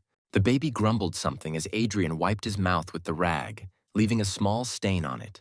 Turning his head back, the guy folded the rag on Joshua's forehead, which greatly surprised the latter, who looked at Adrian with an uncomprehending look. Adrian did not explain to him that the saliva of the tree spirits contained a large amount of life-giving energy that could neutralize poison, although Joshua did not believe in such a miracle. However, raising his hand and seeing that the trembling and pain in it had subsided slightly, the guy allowed the hope of his own salvation to flare up in his mind. Adrian himself saw that the remedy worked very quickly, which meant that all those potions he drank had paid off after all. Having more or less regained his strength, Joshua asked how Adrian had learned the way to get rid of such an effective poison. To make his point, Adrian released his spirit and then threateningly told the boy that he could only temporarily rid him of the poison, and therefore he should start talking if he wanted to live. Joshua thought that Adrian's aura was even more frightening than Deputy Chief of Law Enforcement Vincent's. Putting aside his pride, the boy promised to tell Adrian everything, calling him Lord, if only he would save the knight's life. Not in a hurry to save the knight, Adrian calmly listened to everything he told him, although Joshua was getting worse with each passing second. After hearing all the details, Adrian chuckled and touched his chin with his fingers, figuring out all the details of what happened and noting that it all sounded very interesting. Joshua told everything he knew and therefore asked Adrian to save him again, to which the warrior himself noted with a smile that he would definitely keep his promise. Touching his fingers to the sick knight's forehead, Adrian sarcastically noted that before he could be saved, Joshua would have to die. After some time, the knight, wrapped in a body bag, was taken away somewhere through the corridors of the institution by a nurse. Watching from the side where Joshua was being taken, Adrian thought about everything he had heard, and in particular about the Dark Star organization. Frowning, the guy noted that these people, one of whose bosses is a certain Vincent, did everything to get rid of the parents of the previous owner of the guy's body. And although Joshua did not know the reasons for this attitude towards the Guardian family, Adrian was captivated by interest, and he was already anticipating how the day of revenge would finally come. Hiding behind the wall, the boy thought about the fact that in 4 days there would be a test of the Dawn Fortress, which meant he would be able to break through to rank C, which would help him in this task much more. After some time, something rather curious happened not far from the Fortress of Dawn itself. A genius talent of the Thieves' Guild named Pierre rushed to the Fortress of Dawn together with his mentor, who kept repeating that Pierre was a real treasure for them. The guy turned to the master and said that he was completely confident in his victory in the test, and also that he was keeping his promotion to rank C and the acquisition of a new skill a secret. To illustrate, the guy summoned a figure of beautiful pink patterns on his hand, showing how hard he had worked to shape his spiritual energy. The mentor, clearly flattering his disciple, noted that his spiritual energy formation was indeed rare, and with it, he would be able to achieve an incredible amount. The man also noted that the last person to do such a formation was the head of the Warriors Guild, to which Pierre replied that he would still show how much stronger he was than the latter. Suddenly, a powerful explosion was heard in front of the two thieves a little further in the forest, the flash of which was so strong that it reached the sky. The mentor said that most likely someone was fighting monsters there now, and therefore Pierre should be more careful, because the monsters here were at least C rank. When he suggested to the boy to go and have a look and find out if the fighter needed help, Pierre had already rushed forward. When the thieves came closer, they saw a whole pack of dead red firewolves, including the leader, which was very strange, because the leader was definitely C rank. The guy suddenly saw a running silhouette to the side and called out to the master, attracting his attention. Having looked closely at the silhouette, the mentor said that it clearly belonged to a young guy, which meant that it was most likely another one of the participants in the test. Looking at the corpses of the monsters, the boy noticed that they were killed with filigree precision, something that neither he nor anyone else from the Thieves' Guild could have done alone. Seeing that the boy felt like he was falling behind, the mentor calmly put him in his place, saying that in their business the most important thing was to be careful, which meant he needed to focus on himself. He noted that too many geniuses had died simply because they had been too hasty, to which the student bowed his head and thanked the master for the teaching, promising to be careful with this stranger. A few minutes later, Adrian, in his black robes, reached the Fortress of Dawn, cursing that he had to abandon such valuable bodies of firewolves because he was noticed. Throwing aside his irritation, the guy took off his hood and looked at the huge, majestic building standing in front of him, which turned out to be the Fortress of Dawn. Frank met his student, stepping forward and asking if everything was okay, and also offering the boy an alternative to his solo adventures to join their squad. It was clear that Frank was very worried before the guy arrived, and when Adrian asked what he was worried about, Frank said with a smile that he was worried that the guy would miss the start of the test. Adrian kindly said that the mentor shouldn't have worried, and that he was simply delayed on the road by several D-rank monsters. Looking at the guy more closely, Frank said with interest that his strength had clearly increased during the week they had not seen each other. Smiling sheepishly and scratching the back of his head, the guy said that his mentor was clearly overpraising him, although deep down he knew that he had been killing monsters all this time, and so it was no surprise that he seemed stronger. Having said that he had prepared well enough and there was no need to worry about him, Adrian asked how the master himself was feeling after that unpleasant event in the guild. Frank chuckled and said that he wasn't going to be affected by such scratches and that he was a tough enough nut to not complain. Suddenly the man tensed up and gritted his teeth and said that it was painful, but he quickly remembered that he was trying to save face and interrupted himself, noting that it wasn't painful, but just that the wound was itchy. Smiling at the man, Adrian noted to himself that his mentor Frank was indeed a stubborn warrior. Having overcome the pain, the man turned and walked toward the building, gesturing for the guy to follow. To his surprise, the boy noticed that the entire Dawn Fortress was surrounded by a protective star seal of incredible power and such enormous size that it extended across the entire territory of the ruins. Adrian noticed that there were surprisingly many awakened people in the fortress, and then asked if they were all going to participate in the test, to which Frank shook his head. The man said that the Fortress of Dawn test was held once every 3 years, and was therefore an important event that was broadcast on television for ordinary people to watch. The man tried to warn the boy one last time and told him that the monsters appearing under the Fortress of Dawn were all not lower than C rank, and therefore he should be very careful. Smiling, the guy said that Frank had already told him about this 10 times, although inside, Adrian really liked that someone was treating him so kindly. Adrian sarcastically noted that it was precisely because of his habit of talking a lot that mentor Frank never found himself a wife, to which the man became indignant and shouted that he actually cared about the guy. And although Frank feigned offense and Adrian tried to ask for forgiveness, one of the talented warriors of the guild named Vic came up and noted with a laugh that the guy was damn right. Putting his arm around the boy's shoulder, the warrior told the mentor not to worry, because he would do everything in his power to prevent Adrian from getting into trouble. Smiling, Adrian noted to himself that he really felt like he was in a family in the guild, because all of its senior members cared about him so much. Frank and Adrian moved further into the fortress, where the crumbling ruins of the architecture gave way to beautiful views and striking buildings. Suddenly, Frank's mentor's attention was drawn to a familiar voice calling the man by name. Turning around, Frank saw two stunning-looking girls from the Magic Guild, one of whom was clearly the eldest. Frank froze in place, recognizing his old friend Aurora, from whom Adrian felt an incredibly strong aura of brang. Vic whispered to the guy that Aurora was the manager of the Mages Guild, just like Frank was in the Warriors Guild, and that the girl was a Brank mage, and that she and her mentor Frank had known each other since childhood. He said that the mentor had always competed with Aurora, but had long since fallen behind her, and therefore was always at a loss in her presence. And Aurora immediately asked the man how he still remained a C rank. Looking behind Frank, the woman nodded at Adrian and asked if he was the genius with the golden talent, and then reproached Frank for sending the boy to the test too early. The girl spoke sarcastically to Frank, noting that it seemed the Warriors Guild had no successor, to which Frank grinned and reasonably noted that Adrian was gaining experience here. Angry at the woman, Frank pointed to the other warriors who had arrived and proudly noted that they were the elite and would definitely surpass all the mages in the test. The woman continued to mock Frank and asked if it was their mediocrity that would crush the magicians, to which Frank angrily clenched his jaws. Smiling, Aurora proposed a bet to Frank, and Frank, in the heat of emotion, did not allow himself to disagree. Skillfully playing on the feelings of the warrior's mentor, the woman offered to supply him with a very valuable potion of Brang's spiritual power. She boldly egged Frank on, which made even his students angry, although Frank, out of spite, agreed to such a high bet.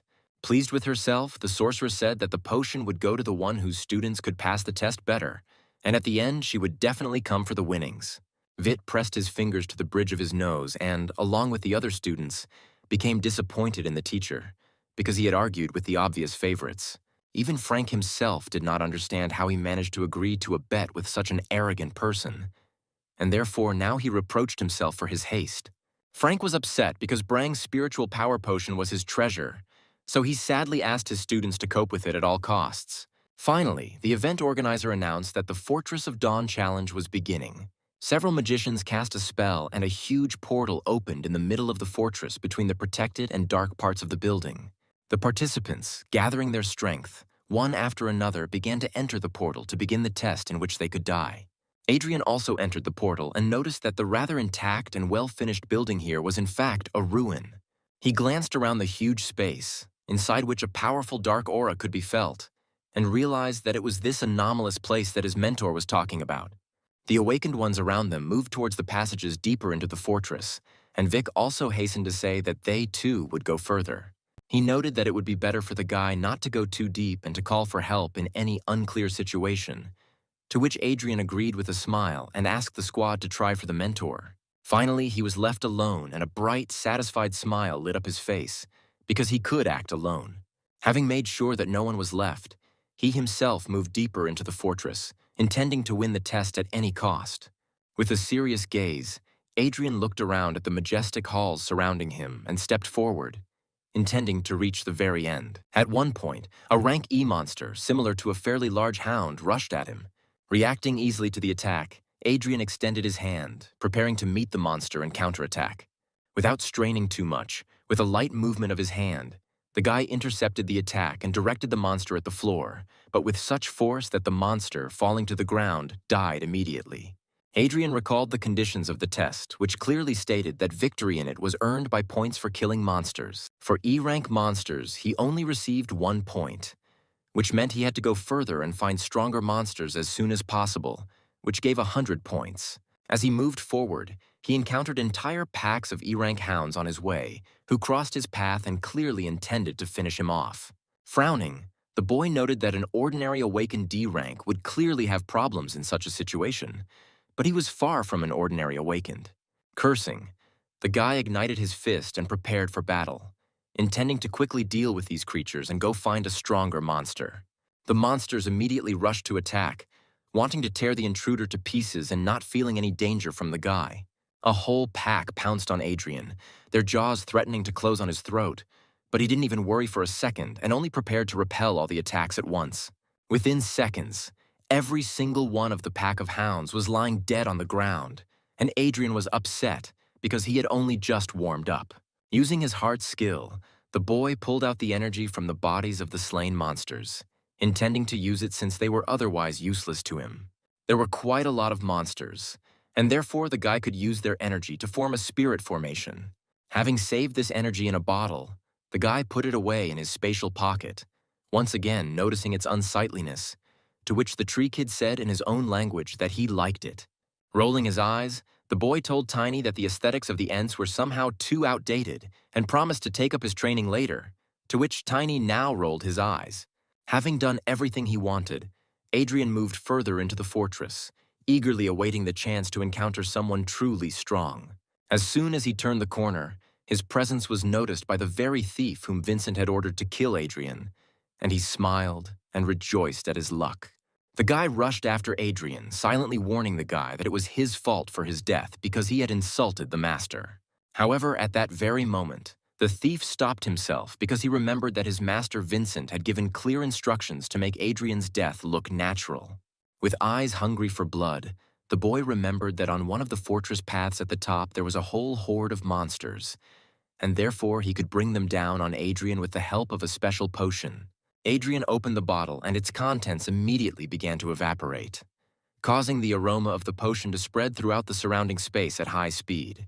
The guy cruelly stated that Adrian should be grateful that he would be killed with such an expensive means. Although being dead, he would no longer thank anyone.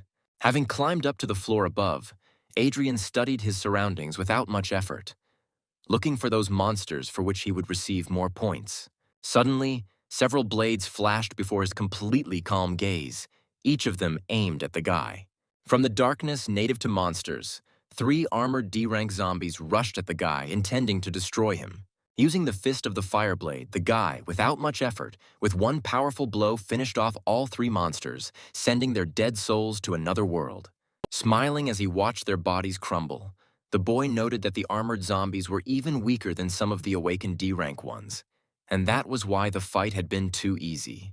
Turning his head, the guy noticed a whole group of living corpses, and then counted them and converted the number of zombies into points that he would receive for destroying them. Having dealt with the crowd of monsters without much difficulty, Adrian calmly moved on, thinking only that their armor could serve as good material. The guy became even more upset when he realized that there were no more monsters ahead, only a dead end, which meant he would have to go back. However, the magician's insight helped Adrian quite a bit this time, because he noticed traces on the floor left by those who had passed the test last time. The guy dropped to one knee and studied them with interest, realizing that the tracks looked quite strange. Looking closely, he noticed that right where the wall blocked his path, there was an incomplete footprint, with only a heel visible. Adrian thought that this wall must be moving somehow, since someone had passed through here, and then he smiled, realizing that this place had many secrets. For the first time in a long time, Adrian used his summoner's sense to sense every detail of the space around him. The guy looked around and saw parts of a hidden mechanism in several torches on the wall. He realized that it was enough to light the 1st, 3rd, and 5th torches for the mechanism to work. With one deft movement, the guy created a flame out of thin air which flowed to the necessary torches and lit them.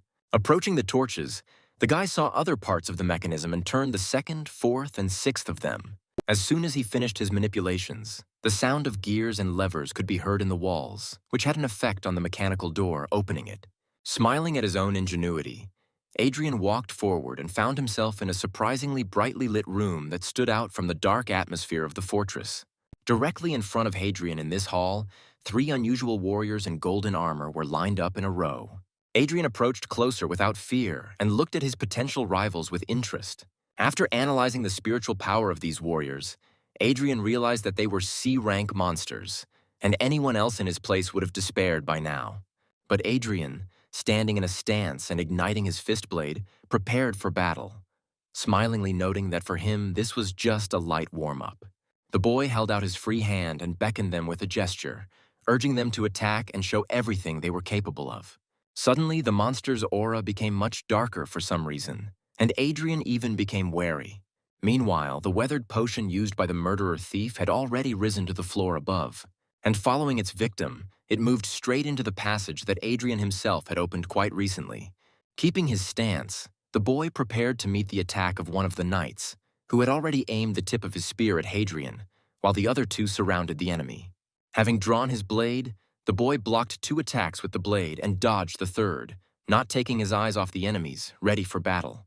Carefully analyzing the fight, the boy ignited his fist blade and, choosing the right moment, rushed into the attack. With one powerful blow, Adrian broke through the defense of one of the warriors, sending the enemy flying, and then prepared for the next attack. However, his reaction was not enough for both warriors, and he found himself open to attacks from two spears at once. With one precise lunge, the warriors were able to reach their target with their spears and pierce the guy's body, joyful at their own victory over the villain. However, it turned out that the warriors only penetrated a copy of Adrian, created by one of the skills that Lilia helped him acquire on the black market. Thanks to this skill, the boy was able to confuse the knights, causing them both to be open to attack again. Taking advantage of this, Adrian rushed forward and, igniting his fist blade, attacked one of the warriors, intending to finish him off as well, while the second tried to react.